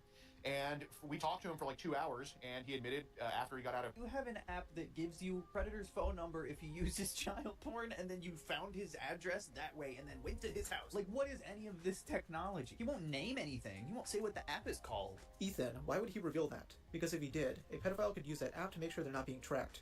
So what got you into this? Well, I'm 23 years old now. I know I look older, but, seeing... You look more mature. Right, I look more mature. Thank you. This man is 23 years old and spends all day pretending to be a child on the internet to talk to pedophiles, and then goes to their house. That is not normal. 19 years old, I've always wanted to be a police officer. I couldn't do that in Houston, Texas, where I'm from. At 19, you gotta be 21 to graduate the academy. At least that's what it was a couple years ago. I don't know now. He doesn't want to be a cop anymore. He's having way too much fun, trying to be a little boy all day. Okay, so you're rightfully going after him for using a minor as a decoy, but now you're saying it's weird for him to act as a minor to catch them? What should he do then, Ethan? Has he never seen To Catch a Predator before? Because Alex is using the same tactics as them to legally obtain confessions out of pedos. I mean, you texted her like 4 times in a row, multiple times. She kept taking me first. I do think that because this guy keeps repetitively engaging these people, clearly, you can't arrest him for that. Because he wasn't talking to a little girl. He was talking to a guy pretending to be a little girl. It's not illegal, unfortunately. Playing pretend, you can't bring that into court. You absolutely fucking can. Come on, Ethan. Imagine being so bad at research that you don't even know it's illegal to send sexual messages to someone you think is underage. It's called soliciting a minor, and you can be arrested by intent. God, he's retarded. Do you ever go to the movies or something? Do you ever have a day off? Well, I don't take off days. I love to work. So luckily, I think catching predators is the funnest thing somebody can do. So it really works out well for me. So he's so brain broken. He doesn't take off days. He just sits inside on the internet, probably scrolling Twitter all day long, talking to fucking pedophiles on Facebook, pretending to be a minor every day. Unwell. Says the guy spending all day criticizing people for catching groomers. Ethan is the last person to call someone unwell and terminally online. This dude spends his time getting into easily avoidable drama and smoking weed of his mentally unwell girlfriend. I'm not a fan of Alex, but I heavily appreciate what he's doing. I don't think I could ever do what he does. Yet Ethan treats this like a waste of time. He goes over a recent pedo that Alex caught, not understanding Alex's interrogation tactics. Every single person has a vice. Every single person does stupid stuff, okay? I'm not immune from that. You're not immune from that. Dude, he watches so much fucking like propaganda and like interrogation on YouTube where he's trying to establish rapport. What? This old man in his recliner. Does he think this is an interrogation? Well, it is an interrogation. What do you expect him to do? Start waterboarding the guy? He's coaxing him into revealing his crimes, not torturing him. He's doing things the right way, but Ethan just needs an excuse to label Alex as a pedophile sympathizer. Yet only a minute later, he says this. Like, this dude probably makes plenty of money off this shit, but he's not paying for therapy. He's not getting these guys into like housing that's away from like anyone they could do any harm to, that has no internet. He's not doing shit, and he gets called a hero for it by hogs like Michael Knowles. Alright, for the last time. That housing is called prison. He's getting these guys arrested and charged. I mean, here's the guy's mugshot. Proven pedophiles don't need to be coddled by society. They should receive the harshest punishment possible. And he never claims what he means by this. Because if Ethan was referring to getting non-offending pedophiles therapy, then okay, I guess. But instead, this implies he wants convicted pedophiles to receive treatment. People like that won't ever change. Did EDP change when he was revealed? No. He kept doubling down because redemption was never possible. I think our videos, or at least the intent of them, is to leave no doubt that these people getting exposed and arrested deserve the rest of their life, if not, death in prison. So what? Oh, Jesus Christ. Okay. I was just about to ask what his solution is. Oh, the humanity. Someone please think of the child rapists. Because they think that a little older. Yeah, they think that I'm mature enough to have a 9-year-old daughter. And be a pedophile too, because you look like a pedophile. In 6th grade, some kid had his phone out. He's like, oh, Alex, look at this. And it was like porn. But I don't like 11-year-olds. I don't like 14-year-olds. I like adults. Just when I thought I was out, they pulled me back in.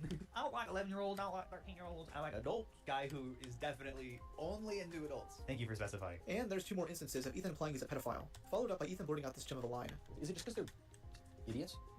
Are they idiots?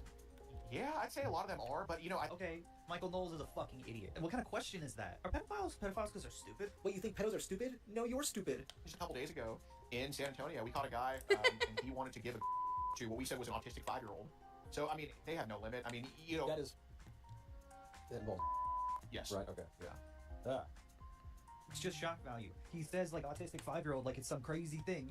You came up with that, motherfucker. That was your character that you made up. Why did you do that? Is he about to be like, yeah, Chris Hansen, they had the 13-year-olds, 12-year-olds. We have 5-year-olds. We have 4-year-olds. They wanted a toddler. We push it to the max. We make these guys go crazy for babies. And then we don't arrest them. Okay, so you know what To Catch a Predator is. And wait, what do you mean he doesn't get pedophiles arrested? Can't be like the ends justify the means when you've only gotten like 40 people arrested out of like 600 stings. Since at this point we have an arrest in 44 different states. An arrest in 44 different states. So one per state of 600 stings? He got 40 pedos arrested. So yes, the ends justify the means. How many creeps have you caught, Ethan? None? Okay, shut the fuck up. Let's be real. Ethan mainly made this video because Alex is conservative. If he just focused on that aspect, then I wouldn't complain. But nitpicking how he catches criminals is stupid, and it makes it look like he's offending them. Him being conservative doesn't change the fact that Alex is doing good. He's doing what pedo hunters should be doing. Would Ethan ever condemn other predator poacher channels like Anxiety War? No. He's too politically brained for that. He's got to defend the groomers to own the chuds. This pedo hunter stuff is really gross, really exploitative of people's emotions, and ultimately it's very self-serving for this particular predator hunter. He couldn't even play EDP in jail. Anyway, go touch some grass. This is easily Ethan's most hated video, and rightfully so. It even got many online leftists to agree that Ethan is a piece of shit, though many didn't take note of it until commentary channels started covering it, leading to Alex Rosen taking notice of the video and calling him out. On March 6th, Alex reposted part of the video and tweeted, "Look at this little dork making a hit piece on me. Let's call in on a live stream, and you can ask me about the same tired-ass clips every other talentless reaction YouTuber has for the past 3 years. What do you say? You can't arrest him. Here's the guy you're referring to. Arrested. Clown. Did you arrest him, Alex? This freakazoid wants me to debate him. No free clout. Sorry, creep. It's not illegal. Here's a guy that got arrested today because he was talking to someone pretending to be a little girl. Just admit it. You were out of your element. Yeah, dude, it wasn't you. It was someone who can actually arrest them instead of a sting. Unlike you. We set up the sting." Alex shows these images. And you got the footage where he was arrested, yeah? People point out that Ethan is moving the goalpost, and rightfully so. And yes, they got the footage of the guy being arrested. Alex then quote tweets him with, "You have no clout, and you have no point. Our work is regularly involved in court proceedings." They played an entire video of ours and had me testify. Before they sentenced the guy we confronted to 120 plus years not even a week ago. Oh, let's We've go, had people bitch. arrested on enticement, luring, etc. We're getting Murders there, for what you you call guys. pretending to be a little girl. You don't know how a sting operation works. And by the way, if you think decoying is creepy, that's fine. But I'd like you to go ahead and extend that to all of our decoys too. Some of whom are victims themselves, responsible for putting many dangerous people away for decades. They're all older than I am. Are they creepy as well? You can't debate because you don't know what you're talking about. You're a joke, dude. Ha ha ha. Alex then shares DMs he sent Ethan where he politely asked him to go on a debate. "Yeah, no dude, you're an actual creeping weirdo. I want nothing to do with your stinky, smelly ass. Keep covering for your weird, perfect self hiding in plain sight. Posting your own L's. Getting called stinky smelly by a YouTuber. The fact that you want me to debate you so bad just proves that you're exactly the clout shark I know you are, brother. Who cares? Let's pretend he does this all for clout. Still seems like he's worthy for the clout if he is getting pedos arrested. I like pedos being arrested. Do you also like pedos being arrested? Your girlfriend still complaining about getting free housing for months by 2 guys who didn't have to? Things died down until people started picking up on the drama in late March, with this attention causing Ethan to write out a series of tweets on the 31st. What where happened? he keep making videos harassing a victim of multiple CSA for calling out the unethical and suspicious practices of a YouTuber wannabe cop. Wait, my shit's Seriously, fuck all of you. You're defending an actual freezing predator, shit. but you don't care because you want the content. You're sick. We're If I saw getting there, some overbeing boys. YouTuber sitting for tea with the man that groomed and assaulted me, I'd be sick to my stomach. Fuck all of you for inserting yourself into something you don't understand. I don't give a shit about your NPC talking points. You don't know what this kind of trauma is like, and you don't give a shit about children or victims. I'm humiliated that I even have to talk about this, but getting called a pedophile for months on end has been crippling on my mental health. Fuck you all. I hope you get exactly what you deserve. Okay, a few things. 1. How is he going to complain about being called a pedophile, when in the same thread he referred to Alex Rosen as a predator? And remember, he insinuated 4 times in his original video that Alex is a pedo. No self-awareness from Ethan here. 2nd, Alex doesn't have tea with these groomers. He's coaxing them into having a confession. He's pretending to be nice to get them to confess. No matter how many times you explain it to him, Ethan will never understand. 3rd, of course this guy is playing victim. He started this drama, of course, but he can't stand the same amount of hate that he dishes out. What You the being assaulted fuck? as a They child all doesn't make just you automatically died? correct. The comments were turned off, so the quote tweets are filled with responses. A lot of them just call him a pedo, but some give valid criticism. Translation: I made a garbage, bad faith hit piece where I was being a dishonest piece of shit, and people called me out for it and disputed my claims. So I'm going to weaponize my story of CSA to play victim, instead of admitting or understanding why I was wrong and apologizing. Harassing? You made a shit video and put it out there for the public to react to, exactly like you wanted. But because you're not getting the reaction you wanted, you're crying victim. That's not harassment, you disingenuous piece of shit. I said, here's all the Ethan's online-isms exemplified for this drama. Make a video in bad faith with weak evidence. Bring politics into it for no reason. Make fun of someone's looks despite fighting for body positivity. Spur that on Twitter in response to reasonable criticism. And then Alex wrote, you wanted to make a domestic piece about me. Now you're getting your reaction. Are you mad that I'm not just allowing you to steamroll me and making you look like a complete coward by publicly asking you to debate and you refusing? Or you, bro? God. This is the face of a clown that can't take the heat. By mid-2024, the condemnation against Ethan was the highest it's ever been. Oh, let's This upload still go. get decent views, but they slowly dip below 100,000 views on average. I guess normies don't want to watch. The celebrity blackout is a mess. No. New York's unhinged top mayor, and fake food is taking over TikTok. Nobody was really talking about these videos, but instead some of the live streams Ethan did on Twitch. The first stream of note is from July 9th, where Ethan gets asked about queef jerky. Do you still fuck with queef jerky? I know people have been really curious, and like, I haven't found like a great time to really talk about it, because like, how do you? It's not like I've been trying to like hide it or anything, it's just hard to make that space and know that people are actually going to understand and metabolize what I'm saying. He drones on for a bit and starts getting into the nitty-gritty. Ethan begins elaborating on why he and Nick Green stopped being friends. Some of you guys might know that Nick covered what happened with Lex's story. Hold on, His I'll be right first back. video was sort of a recap of what had come out and an overview of the subreddit of the guys that covered up what happened. and really talking about how the subreddit was making fun of them, and he engaged in a lot of similar making fun of. But he didn't lie. He didn't get anything wrong. Then their responses came out, and they lied about everything. I mean, bar for bar, line by line, lying through their teeth. And I think Nick believed them, but wouldn't tell me. At least for some things. Because his second video, he didn't come back to check anything. He didn't come back to be like, you know, whose side is right? He actually didn't speak to Lex once. She talked about this in her video. Can you name one thing Super Mega lied about? Or are you just saying that to cover your own ass? You can watch the full segment below, and not once does he give a good example. He says something similar about the commentary community. Because, like, I don't want to watch the hate videos. I think a lot of people are in that boat. Not that they even know anything, they literally get everything wrong. Every hate video is just factually wrong. That's the funniest part about them. Not one hater video has ever gotten, like even, like, where I come from, right? Like, they don't know anything about me. The one example he gave on Twitter was shit, so his others would be just as bad. Nick's second video comes out about the situation, and he's, like, conforming to their narrative that contradicts what Lex said, but doesn't, like, fact-check any of it. With us, with Lex, he just, like, you know. And he continued to conform more and more to that narrative as people were harassing him, making insane videos that they make about me all the time. And this is before I ever had anything like that. So I don't think he trusted me when I told him it would go away, or that it isn't important to focus on. Because I was comparing it to how people treat Hassan, which is very accurate. It's very similar. The way people were lying about Nick was disgusting. The way they were using him in their thumbnails was racist and disgusting. Almost every single video.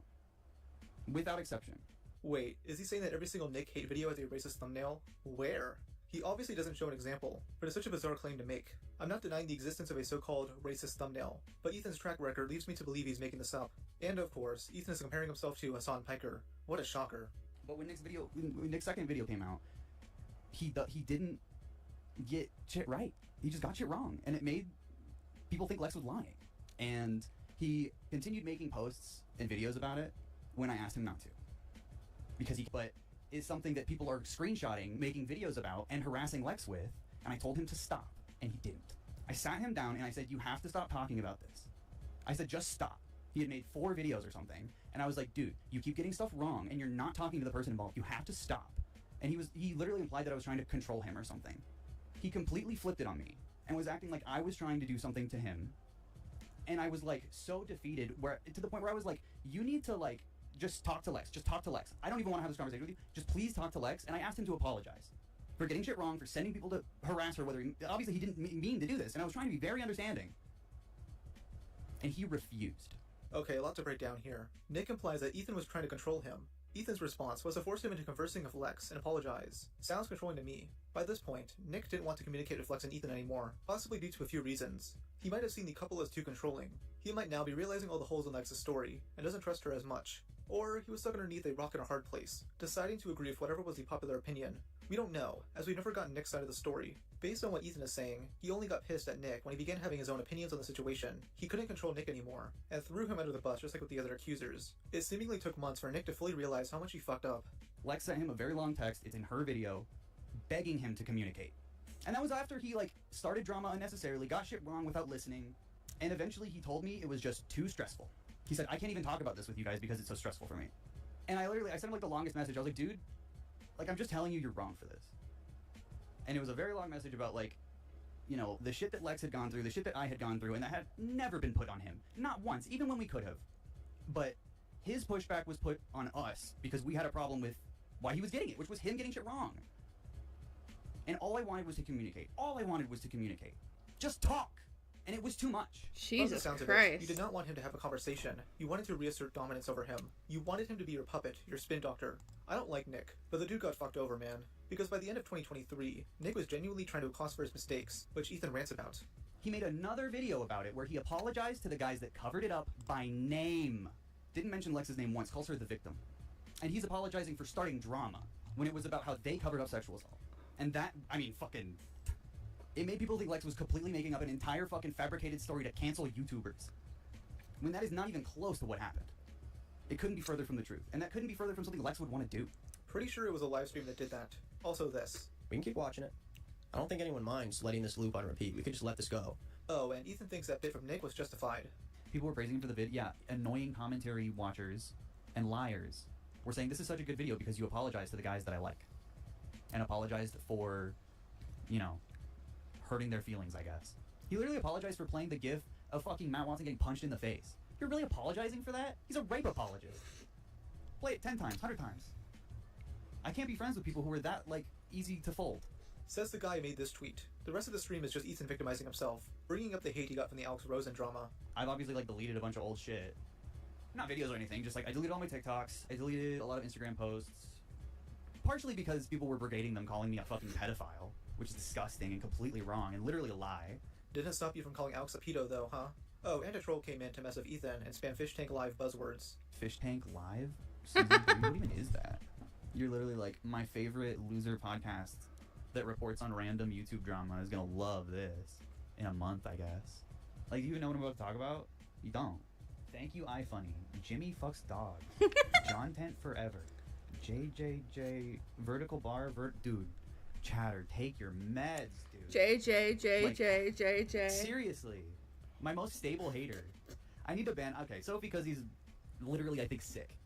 Get better. It's over. You failed. You really own that random shitter there, Ethan. Apparently, there's another stream he did where he watches Fish Tank Live clips. It's lost, but if anyone has recordings of that, please send them my way. A week later on July 16th, YouTuber and streamer Lyrics begins sifting through a few Ethan VODs live. He's met with a clip where Ethan and Lex basically call Turkey Tom and Destiny pedophiles, as if Ethan hasn't learned his lesson yet. Can they unpunish Ed? Bro, how long has he been on this crusade? Got. Just spin on it. Just spin on it, too. No wonder he's such a big Destiny fan now. He's just hopping pedophile to pedophile. He just... No wonder he's such a big Destiny fan. Destiny's a pedophile. Dude, this guy is saying crazy shit publicly. Soon he begins watching that night's stream, where Ethan and Lex are playing Elden Ring. Lyric shows interest in debating Ethan, though Ethan rejects this while arguing with his chat. He's wrong about everything because I know the random, like, NPC takes that he has about me. He doesn't actually know anything about me, he just repeats what other commentary YouTubers say. I've done coverage on him. I mean, if he wants to have a conversation, this isn't true. Basic information wrong. He's untrustworthy and stupid. So let's have a conversation. You could wipe the floor with me then. You could wipe the floor if I don't know anything about you. Like, how else can I show that to you? In a conversation. That would be the easiest debate of your life. You didn't have one, but you're acting like the others are invalid because one guy made a mistake, because they're all the same. They're all the same. They all make little mistakes. Oops. Just generalizing a whole community. After this, Ethan tries labeling Lyrics as a pedo too, so his viewers began raiding Ethan's chat to mess with him. Accusation. What about the lolly accusations? Are you like a Vosh defender or something? Let's start. You think Nope. that's cool? Because I certainly don't. Nope. Lyrics might. Nope. Just more repeating shit he has no clue about. He hopped on false accusations. Like, literally, like, just throwing out a random accusation when, like, apparently that's people's biggest problem with me is, like, and yet he just repeated that I'm a Vosh. She officially killed the Hawktua, no doubt, bro. And people like Lyric. He's bitching about people calling him a pedo, and he just called me a fucking Vosh. Lyric soon concludes his stream, with viewers like myself joining Ethan's. He spends over an hour reading random comments made specifically to piss him off. He reads almost every single one, clearly malding. He takes his time to point out typos, as if that's anything close to resembling a valid argument. Your. I put it out the wrong word. You're stupid. You're stupid. You're. Hey, Mighty, I don't have a stupid. Are you okay? I don't have one. What do you mean you're stupid? Grammar Nazi over here. Over her? Over who? Dude, you're who are you talking about? You don't have a brain. You're not thinking. I'm not the one that's misspelling the most basic language. You're stupid. Smaggle then comes in and brings up the Big Bungie video. Still think you should watch the Big Bungie video on you? Would wipe the slate clean with this chat. That video has fucking revenge porn in it. It is a deranged, like, fucking delusion made by a 4chan basement dweller. I'm not watching that. You're sick in the head if you think there's fucking good critiques in it, and if you want to fucking make the points, repeat them. Regurgitate like you do all these dumbass questions. Based Bungie. My favorite YouTuber, Basie Bungie. It's so funny to see you see. Dude, you haven't made a single point. I hope you're proud of yourself. But you haven't. Call your mom, yeah. Yeah, we're not gonna look at that on stream, actually. We're not gonna look at Basie Bungie and his fucking dumbass, fake-ass video. For real, what's one point he makes in that video? He literally theorizes that I have diabetes. Is it you're not officially in commentary until you get called a PDF? Is that the calling card? Is that what happened? Ooh, excuse me, that just came out. Is that what happens? You just get called a PDF and you're initiated? Fucking real hard-hitting critique there. Coping and seething. Bro, watch my stream more. Copying. You got bigger problems to sort out. Okay, first of all, how is this revenge porn? At worst, it's piracy. It's a photo Lex posted online herself. It's just under a paywall. and he censored the image, so who cares? These are the people spreading the whole sex work is real work narrative, and then treat OnlyFans leaks as revenge porn. OF photos aren't intended to be shared privately. It's a business. A morally bankrupt business, but a business nonetheless. Also, Ethan calling Big Bungie a 4chan basement dweller is hilarious. Comparing them is basically the Chad versus Virgin meme. Bungie is jacked, and Ethan looks like the trap image of the Pillsbury Doughboy. Here's a few other funny moments from the stream. Why did you make your soy friend Nick defend your GF? He didn't defend her, by the way. We made him do he it. didn't do it. No autonomy. He's actually a trained dog. You're so stupid. Who? Tipster owns you. Titty? Is that you? Brown guys. I'm a brown person. What do you mean? You are a white person. You're trying to make this some like racist shit. You little fucking snowflake. Weird. You got mocked by Smaggle Daggle and Tipster. Dude, better than Glepshido. Smaggle Daggle. That's not a fucking real thing. That's the guy that was like having intrusive thoughts about me jerking off a child. Wait, what? A Cheeto owns you, Budster. Sensitive society. What a horrible time to pause. What is it? Wait, hold on. Deserved to be zero from a lawsuit was Chud. They ask you. Only person that deserved to be zero from a lawsuit was Chud. They ask you how you are. You just have to say that you're fine when you're not really fine. But you just.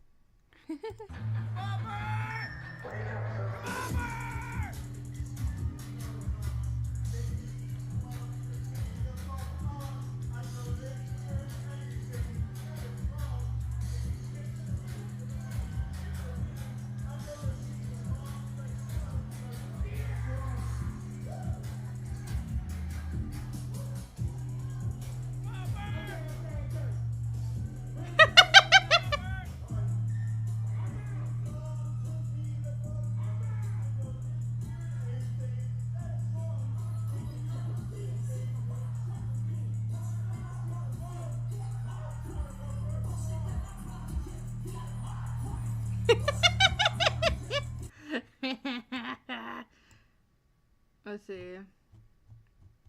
Anything else? No, sorry. I got distracted in my bed. Do you want to name any more? Dude, how does it feel to be an actual NPC? You're just pressing the different, like, 4-button combinations. Yeah, Big Bungie does own them, unironically. Chud Logic owns you. Yeah, the racist guy? Yeah, falling off. He's, like, Nazi. ugly as fuck? Really? Totally. Chud Logic is not ugly, okay? Leave him alone. There we go, more Star Wars characters. Let them all out. Just remember, bad dogs get put down. What's that supposed to mean? Don't make me horny making dog illusions. Ronald Riz. What the fuck? We're doing foreplay. Do I need to put a collar on now? Dude, come Put on. the ears? Ronald Riz. And yes, Lex is a furry. I had to verify that the hard way. Her job is to be a freeloader. Animal Control owns you. I own a house. Oh, hey, there's me. Yeah, you know I had to join in. Here's my favorite comment. You and Vosh should date. What? Why would you say that? He's a pedophile. Well, shucks. I got banned from his chat, guys. Show's over. In all honesty, this stream is pretty pathetic. Ethan is just sitting there smoking out of a bong, while his chaotic girlfriend hangs in the background and does her Kamala Harris hyena screech. Oh my god, you're so stupid! Is it? Wait, I'm You're so getting fucking gaslit. stupid! Average intelligence of my fucking haters, dude. Right fucking here. Innocent people don't act this way. They're trying to laugh things off and seem chill, when in reality, they're spiraling. If they were being truthful, then Ethan would make a video debunking all the lies about him. He won't, of course. That's why he needs his breadtuber friends to do it for him. Ethan would delete this VOD, but that wouldn't stop people from archiving it. Lyrics would review it on stream the next day, pointing out how successful his audience was at baiting them. A Cheeto owns you, Budster. Sensitive Dude, he's reading these out in these retarded voices, not realizing, like, the fact that, like, the reason people are even bringing up a Cheeto right now is because people are coming from my chat, who my chat certainly does not like a Cheeto anymore.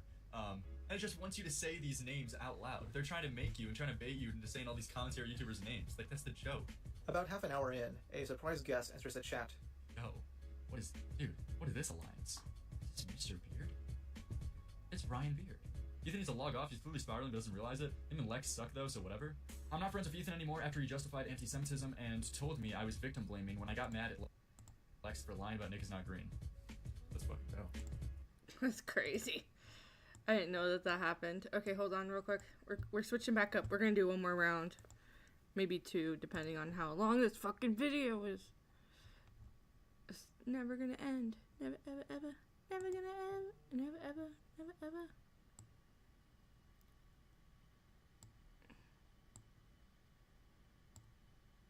There you go, we'll do that. That works, right? Sorry. I'm going back. Don't mind me. Oh, this one? There we go. Face Ryan Beard. The first part of that message is actually referring to a Twitter argument Ryan had with Ethan at the beginning of 2024. It has a lot to do with the Israel-Palestine stuff, but the gist is that Ryan didn't like the interview Hassan did with the Houthi pirate. Ethan is a Hassan dick muncher, and thought the interview was based, and downplayed that person as just a random Yemeni kid. Ryan deleted a bunch of these tweets, so I can't show the entire conversation. I'm still just as much of a leftist, but Ethan makes other leftists look like freaks when he releases terrible videos, like the Alex Rosen one, so I have no desire to associate with him. Hey man, I'll see you later, Ryan Beard. Don't worry though, if Ethan calls you a pedo, that just means that he wants you to get free therapy. Lol, alright, I need to stop. See you guys later. Have a good one, man. Based Ryan Beard. This is why I glazed the guy in my BreadTuber video. Even if you disagree with the take he's had, the dude has the balls to call out other BreadTubers. A lot of Ethan's other friends started distancing themselves from him too, not wanting to associate with someone who gives leftists a bad name. This stream solidified Ethan as the locale of BreadTube. He still has a fan base, but is much smaller and less vocal. More people hate him than love him, as seen by the amount of views the average hate video gets. It's incredibly easy to milk content from this guy, as he'll always give an over-the-top reaction to any form of criticism he gets. In June, the reason why Dr. Disrespect was banned from Twitch was finally revealed. Former Twitch director of strategic partnerships, Cody Connors, tweeted, he got banned because he got caught sexing a minor in the then-existing Twitch Whispers product. He was trying to meet up with her at TwitchCon. The powers that be could read in plain text. Case closed, gang. The doc would deny this at first, and it would take a few more days for him to partially confess. The issue some had is that many big influencers are too quick to automatically label him as a pedo before the confession. This was labeled as a double standard, as some of these same influencers weren't as quick to condemn Ava Chris Tyson, leading to drama. Now, many of the individuals accused of this double standard were able to disprove this notion, but others were caught red-handed. One of those individuals being Ethan is Online, who made multiple tweets shitting on Dr. Disrespect days before the confession. He even got into an argument with Alex Silverstein, which were just pointless back and forths. Now, he was obviously justified in shitting on the doc, but he didn't give the same energy when Ava was accused of buying lolly art and sending sexually inappropriate messages to minors. On July 20th, a few days after his stream of Lex, Ethan would discuss the topic live, giving this reaction to the mere mention of the allegations. Thoughts on the Chris Tyson allegations? There was fucking Chris Tyson allegations. What do you mean by that? The fuck? Allegations of what? Before starting this video... Dude, this is not... Oh my god. This is insane. This is a random channel with 9,000 subscribers. This video will make you hate Chris Tyson. It's only 7 minutes. Ethan skips through the video made by Adrox, which helped bring the allegations against Ava mainstream. So, the synopsis is... Ava used to like... Stop skipping? No, because the synopsis of the video is Ava used to like Shadman in 2017. I don't need to look at a bunch of his fucking Nazi pedophile art to go fucking figure that out. That's gross. Don't watch that fucking dog shit video. So bad. Such an awful, fucking terribly formatted video. Literally the worst fucking YouTube video I've seen in a long time. Jesus Christ. Literally just to be like, Mr. Beast's friend 7 years ago had some inappropriate tweets that were a really bad look. You're avoiding the video? That's the whole point. What am I avoiding? What am I avoiding? You're avoiding the main topic and trying to excuse Ava's behavior by saying it happened 7 years ago. Dr. Disrespect messaged that minor 7 years ago. Rough. Does that make it okay then, Ethan? This is the double standard. Damn. I mean, Ethan will basically call other people pedophiles, but when there's evidence against Ava, he avoids addressing it. He even chastises Adrox for showing censored Shadman art, as if Ava didn't repost it herself uncensored. Tiger, I thank you for the prime. Do not post these! Oh my god, why are you posting this Nazi pedophile's art? A chatter hilariously named I Get Blacked then starts arguing with Ethan, mentioning how he keeps dodging the topic at hand. I'm literally discussing the video, which is so funny. I don't need to see the whole thing. It's bad. It's a bad video. Alright, you go. Chris has liked images with underage characters. Bro, you were talking about a Nazi pedophile artist that was like massively popular on YouTube at the time. I'm sorry. It was fucking 7 years ago. Showing it to me is fucking gross. I don't want to see it. It's irrelevant. Oh, Ava loves jerking off to underage characters? That's just irrelevant. Who cares? That's not going to hurt anybody. His bias towards Ava is pretty apparent, as I Get Blacked points out that he follows her on Twitter. Since this time, Chris transitioned and is now Ava. To give you an idea of how fucking long ago this was! Stop being defensive, you follow Chris on Twitter.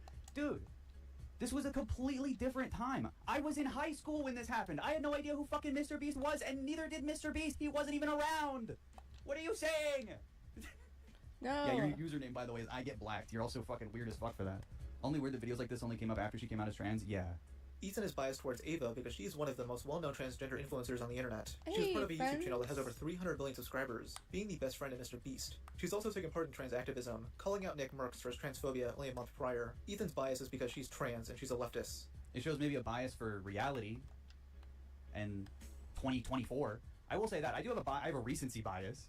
I have a bias for shit that has actually happened in the last 5 fucking years. Are we staying behind? I mean, Jesus. My bad. I'm coming. It shows a bias. I can say that what Chris was doing on the internet in 2017 is fucking gross, unacceptable. But she doesn't do that anymore. Dude, who the fuck? She doesn't do that. It's not acceptable. I agree with you. I literally agree with you. It is not acceptable. But that hasn't happened in 7 years. Okay, then should Dr. Disrespect be forgiven? I don't think so. This recency bias argument is stupid for multiple reasons, though, as some of these tweets are from 5 years ago, and some of the accusations against her from the past couple of years. This recency bias seemingly only applies to people Ethan likes, as it doesn't apply to other individuals he's talking about. I mean, the most popular video on his second channel has him calling Matt Walsh a pedophile for stuff he said 11 years ago. And for context, Matt made a blog post back in 2013, saying that 16-year-olds are the most fertile and should be impregnated. I'm not going to defend that. I actually agree with some of Ethan's criticisms of him. I bring this up because he reveals contradictory logic to the recency bias point. I think you should absolutely give people the benefit of the doubt that they have changed. Only me and my unfunny girlfriend can be lame. When you dig up something from 15 years ago on Matt Walsh and it's still perfect. Wait, what's it say? Only me and my unfunny girlfriend can be lame degenerates, not you. I get blacked.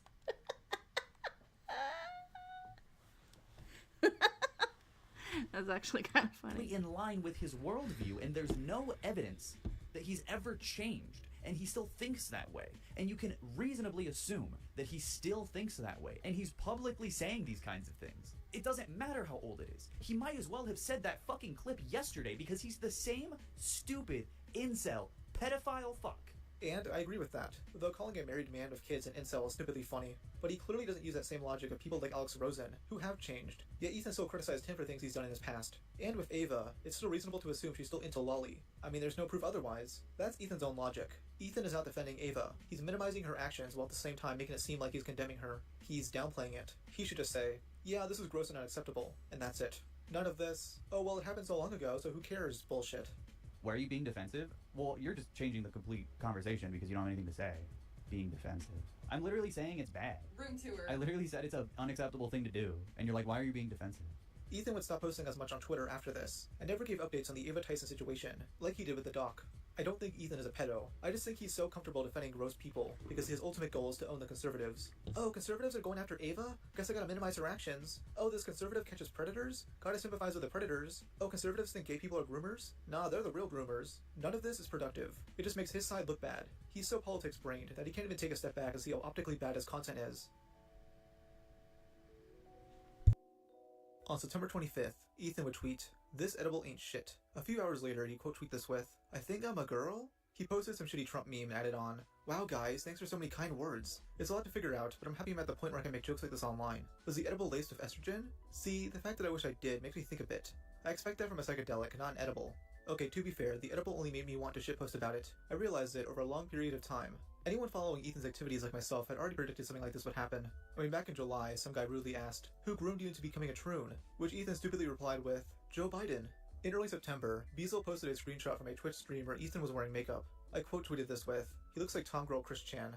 Ethan would continue tweeting with, "My first official act now that I'm out is to apologize for having ever been a man. Please forgive me. I'll never do it again. My second act is streaming tonight live and having fun catching up with chat. My birth name is so goofy because it's not gender neutral, but it's not like masculine. I don't know. I want a pretty name too, so I found one, but honestly it's not a huge deal, until it is. Others being trans makes some people so angry online, but the kind of happy it makes me is so real fulfilling. There's genuinely no way to take that away. TERFs and transphobes are like zoo animals to me." A few days later, Ethan would post these lovely photos of himself, while also choosing to start going by Eden. He also still goes by Ethan too, which is really confusing. I'm still going to refer to him as Ethan for consistency's sake, and also his channel is still called Ethan's Online. Who is this cute little lesbian, and how tight is her pussy? Many commentary channels began trolling Ethan, as to be expected. Can we collab? Stunning. Ethel works better, because you look like a grandma. Whose lost grandmother is this? You should change your birth name too. Bruh. Ethan then clapped back by tweeting, "Being trans breaks people's brains so hard that the same freaks went from calling me soy and beta to now insisting I'm actually a strong masculine man, LMAO. If he doesn't, it's just so funny to watch them scramble for any talking If he doesn't know, what does it say? If he doesn't know how made his video, if he doesn't know how bad his videos made, if he doesn't know how bad his videos optically look optically, then I'd argue he probably isn't that politics brained.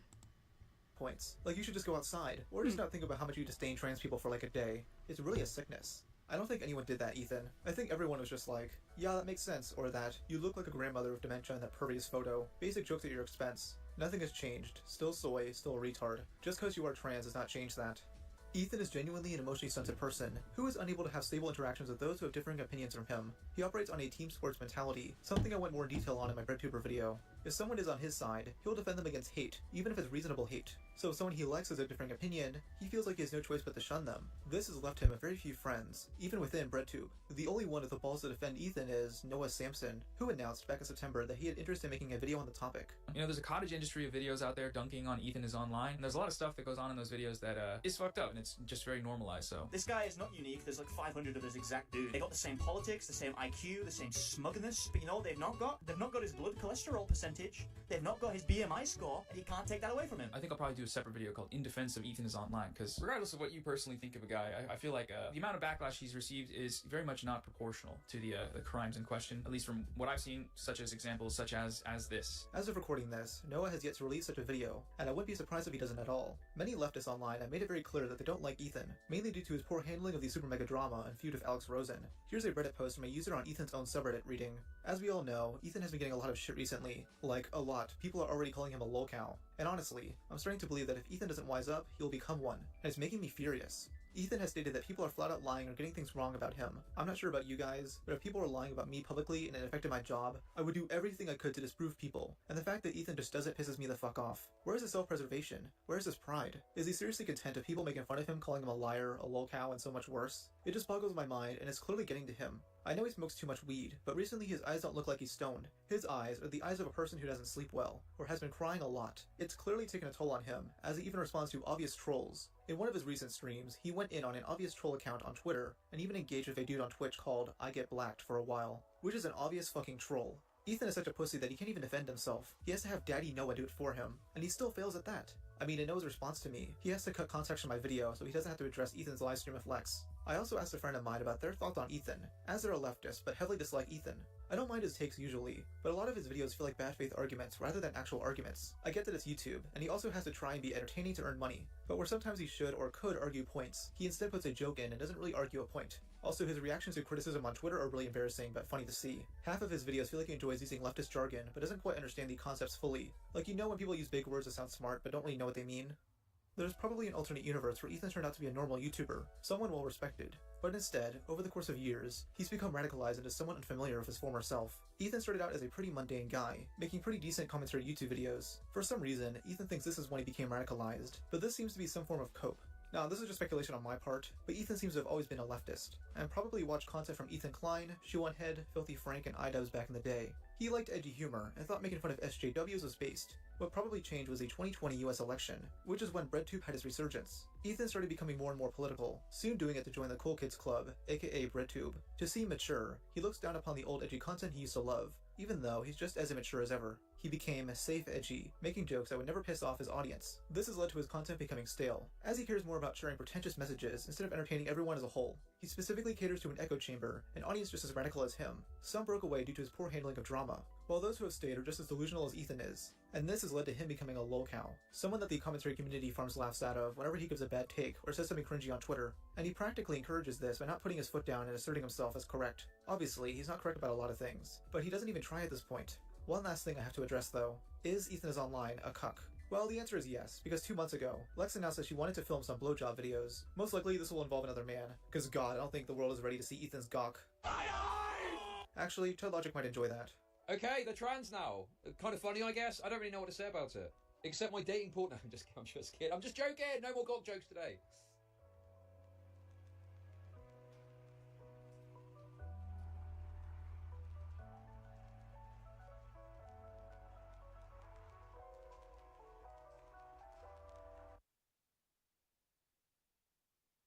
I thought I was talking. Thank you, ROBS Media, as always. Sorry I stole your content, but I promise there's only 30 people here. Let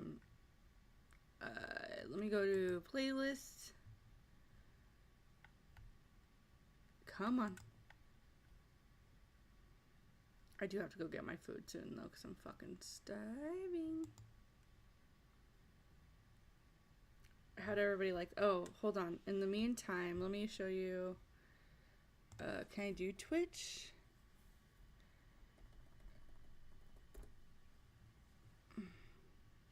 What is it under? Hold on.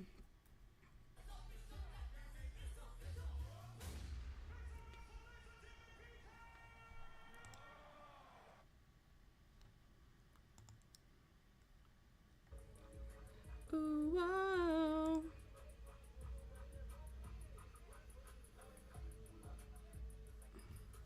It's just Bert and Airsoft Fatty.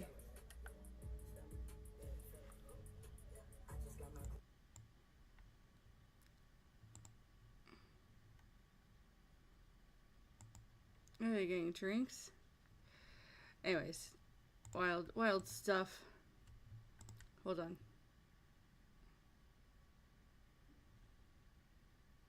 The rules for working in Japan have got to... Playlist.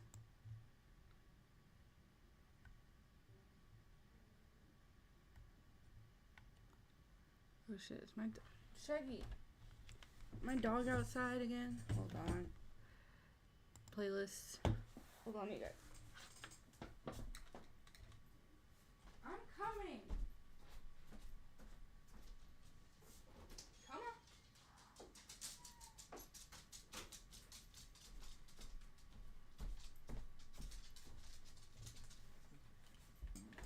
He always be doing that. And he's like, oh, why? Sorry. I'm coming, random internet people.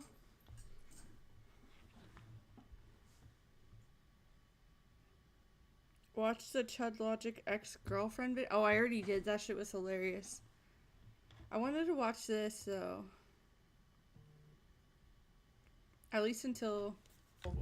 Yeah, all day you're doing that? All day, yeah. Every single day. All day. What do you think about when your brain registers like, oh, I need a bite? I just think I need a hit. I just like... It's just in my head, yeah. I would say it's cathartic, but in reality, I think I'm addicted to it. That's crazy. It's very good for you. It's very spicy, right? Extremely good for you. And it will immediately make your stomach stop hurting. Yeah, like within minutes. It's like 50 Sprites. Yeah. Yes, you're Yeah, right. I don't like it. I don't like But with it. no sugar. Holy shit. 50 sugarless Sprites. Yeah. The world knows about your sobriety and everything? My sobriety? I don't know. I don't know if I've ever really told that much. You've never drank or smoked in your entire life? Never smoked. I've drank some kind of beer or something, grapefruit something. Look at that guy's dying right there. Dude, yeah, it's bad, right? Yeah. It's not a joke. And me too, like it's nothing. Grapefruit. What the fuck is it called? It's like some weird beer. Grapefruit or something. When I turned 21 years old. Beer? Some shit, yeah. So you drank once? I took one swig of it and I was like, this is fucking terrible. And then I never drank ever again. It's incredible. You're like a unicorn. Unicorn. And weed, never smoked weed. Take a lot of CBD though. Everyone is getting drunk and high all the time. Yeah, that's why I'm where I am. We're just high and all they're where day they are. here on the farm. Yeah, here, I'll get the polars. Yeah, so recently through the power of hate and evil, we've come together. And I just want to ask you how it feels to be a gun-obsessed YouTuber. Oopaville, a gun-obsessed content creator. Feels pretty good. It is weird, though, that we've met through the power of hate and evil. First time we ever talked was like 3 days ago. Yeah.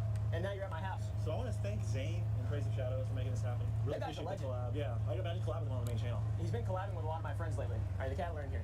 Oh, look at here, partner. Come here. He's got little horns. Yeah, he's a little guy. He's pretty friendly. Till he gets to smell food on him. He's food aggressive? He's very food aggressive. Actually? Yeah, actually. Look out. Bruh. Is he gonna hurt? Is he gonna hurt Eli? Does he kick like a mule? Sometimes. Yeah, but... Oh, man. Here, I'll get his Are we having a territorial dispute?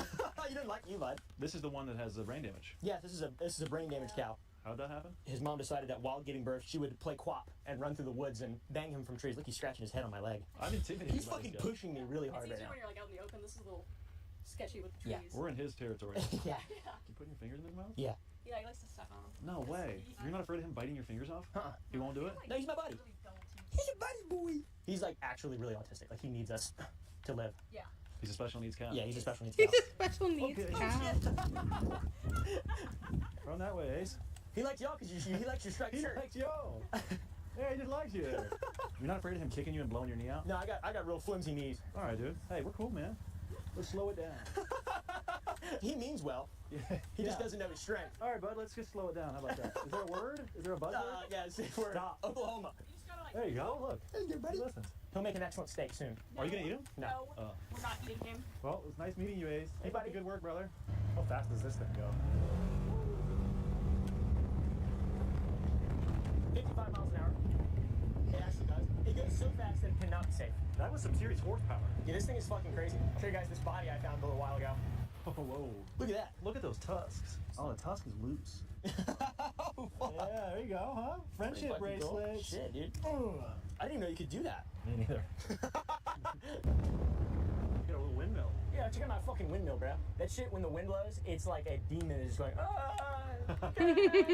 at night. It's so fucking scary. There's a little storm shelter. You want to go in it? Yeah, I do actually. Oh, this is actually cool. A lot of bugs.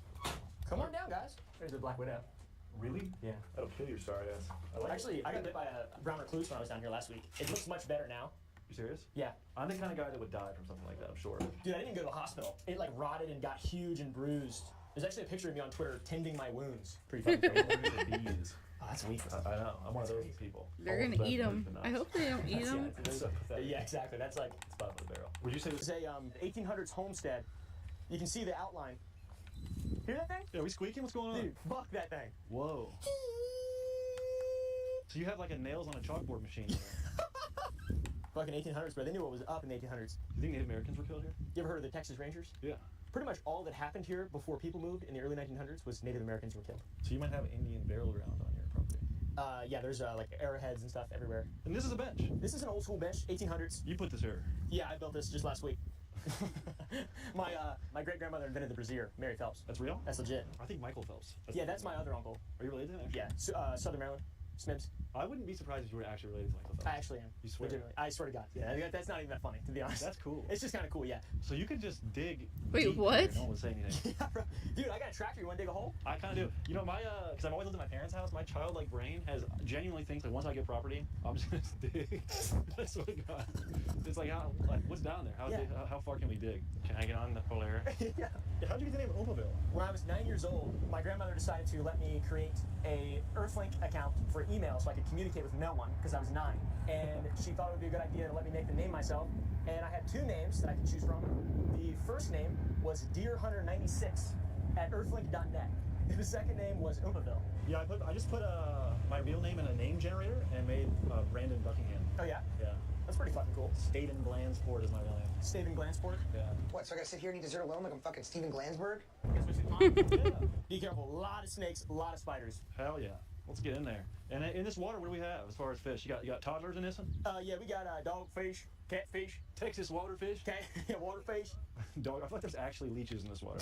Probably is, bro. This shit looks fucked. You gonna put pier on this puppy? Probably, yeah. I'm gonna dig out like 6 acres, I think, up into the fence basically. This whole thing and make it fucking huge and deep. Talk about digging a hole, bro. Yeah, nice water, man. I actually do like the water. Thanks, bro. I appreciate it. It's good. I think a bridge, maybe a big bridge. Or maybe I could build a new thinking portal. You gotta swim out to it. Yeah, exactly. To think. If you had to choose your own flavor of sour boys, what would you choose? Ham sandwich flavor? Oh, dude, that's pretty good. Banana candy? Yeah, you got the banana thing going, that's true. I'm making a banana plushie right now. Oh, dude. Meat update? So we got the meat cam on. If you guys want to go over to the Patreon, we got about 6 to 7 hours of meat cam. You can unlock that for just $5 a month. Yeah. Actually, that'll be in the $100 tier. Got one. Look, and he's spitting on me. What is the stuff they spit? Could you make that into a flavor? Yeah, it's like a type of sulfuric acid. Sometimes I like to squeeze their heads a little bit. You did not just say that. Is that real? No. I want leather. It smells like leather in here. Yeah, we came to the right spot here. Those are insane. Those are awesome, though. Yeah, I'm gonna do them. Oh, look here. I know someone who wore this kind of attire not long ago, and Goodwill came across. That's right. Dude, this thing is pretty cool. Yeah. This is a sweat factory. I can feel it. I'm gonna shoot guns in this. You look pretty good. Can I borrow like $250? I'll pay you back. I'm sure you would. You want me to wear a crop top under this? Dude, I think that would be really cool. I guess. My gut instinct is to say no. Come on. That's crazy. Oh, I think it's perfect. You do? I think it's perfect. Don't love this. You don't love that? I don't love this. I feel like that's bold. My dad is going to be upset about it. I mean, if I'm going to get it, I'm just going to rock it. I think you'd look like a rock star. Yeah, a booty hole rock star. Booty hole rock star. He's the king of anus. That's what I look like. Let's get another rock. Oh, bro. Cody James. Easy. Oh, yeah. Is this official? That's good. I would consider that to be a whack style. I would never wear that in a million years. Look at her. She's giving you some fucking. See, that's kind of what more around. Right here, like underneath. And see this? Brandon, this is much better. But that's much more my speed than this. All right, I got these. Shit, I think we're solid. Yeah, I think we're good. Mission achieved. You look pretty good. I feel better than I was feeling. Right now, I'm in the big boy chair at the one and only Sour Boys Distribution Center. We're in the big boy seats. Only executives are allowed to sit in these seats. You heard it here first, folks. I'm big time. So we're gonna show you around the place, give you a real feel, a real flavor for Sour Boys. You want your own flavor? I do. Ham sandwich. Yeah. Do you want to do ham sandwich? We can call it ham sandwich. We can put bananas in it. Yeah, make it banana flavor, but it's called ham sandwich. Yeah, exactly. You can do that. Alright everyone, I'm actually really excited to show this to you guys because we've been in the process of making this for like 6 months. My official candy collaboration with Sour Boys has dropped, and this is my first time opening the package. How the hell do I open this? Whoa. Alas, my very own pina colada flavored pineapple coconut cold riding Sour Boys candy. I'm excited, genuinely. This is really cool for me. I have my very own custom candy. It's available right now on sourboys.gg. My first reaction to the packaging on these things is it's fucking rad. We got this image of your boy, obviously cold-ass riding on a bicycle with a coconut in his hand, about to blast somebody with a banana outfit on. That's 2 thumbs up for me. As you can see, they're very long strips. I'll tell you right now, this stuff's healthy, you guys. We got all the ingredients right on the back. We know who makes it. It's made in the USA, made in Texas. Real American candy, tasty candy. It's actually delicious. You can buy it. Alright. So much candy. Woo! You guys, this candy is Wiener Dog certified, alright? You gotta buy some, you gotta try some so I can make more candy. I wanna make more candy with Caleb, because this stuff's cool, and I like it. And while you guys are on sourboys.gg buying your cold riding candy, check out some of their other flavors, as well as their little guys, which instead of sour strips are like little sour bites of gummies. They're tasty and delicious. But yeah, support Oomaville, support my candy. I'd love to make another candy flavor if we sell out Oomaville, which we are going to, because the cold ass riders are strong. But yeah, back to the episode. Appreciate you guys watching, and buy my candy! Woo! So yeah, where do we go? This is some art. I might actually go buy that. Sounds bomb. This is where all of our fulfillment goes. Here's a new flavor. It's called passion fruit. It's got Jesus on it. Bro is Jesus maxing. Here's some cotton candy flavor. Bro is Jesus maxing. It's got a little guy getting hit by a tornado. It is cool. I love the packaging. Very good. I like to kind of design it so someone might look at it and laugh, smile. Like, what do you think of that? It's awesome. You think it's pretty cool? Mm-hmm. Genuinely. Check out this. There we go. See? Some stuff's above ground. I like it in there. This is another packing room. We got some hats and shit. Anybody want a hat or something? This is like one of our most popular things too. These little fucking stickers. Little strawberry ass. My like whole art career was just drawing fruits and vegetables with faces on them. It's like That's pretty cool. It's like all I ever did over the course of like 15 years of drawing. This is my mom's office. What? Your mom's name Louise? There's Lois. Oh, my bad. Lois's office. Wow. Yeah, there's all my play buttons. She has like a fucking shrine. Who's D-Fire? Ooh, secret. This is a limited edition one. Yeah. 1 of 1. When's that from? It's from the late 1800s. It had a death note in it. Someone wrote some negative things about their neighbor in the 1800s. A dapper guy with a dapper sort of style. You ever like look at the camera and then just look past it? Have you seen that? 1,000-yard stare? Yeah, exactly. Why did you buy that? It was just so expensive and unusual. I thought it would be natural. So I like it. Yeah, it's pretty good. It's a good choice. I mean, realistically speaking, it fits my head very well. Rage Lincoln. Want to see some of my costumes? No, fuck. Shit, Go, dude. go, This is like my go, whole run, YouTube run, career in a bitch. room. Ah, That's fuck. an awesome vest. Dude, I bought both these the same day. Those are good purchases. This is how I want to look most of the time. Those All are right. Power Risers. You have Power Risers. You want them? Do they work as good as No, they're dangerous. You got ACL surgery in 2018. You will get ACL surgery in 2024. I always wanted them my whole life until I realized that they seem just like a death trap. They are. Alright, you guys, I'm going to go get my food. I'm fucking starving.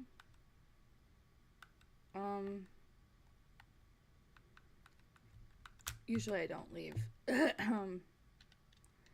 and do this till later, but return to the lobby. I'm going to go. Hey Growling, I'm ending my stream, but hi, hello. Yeah.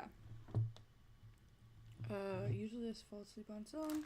I love you guys. Buenos nachos, all the other good stuff. And I will talk to you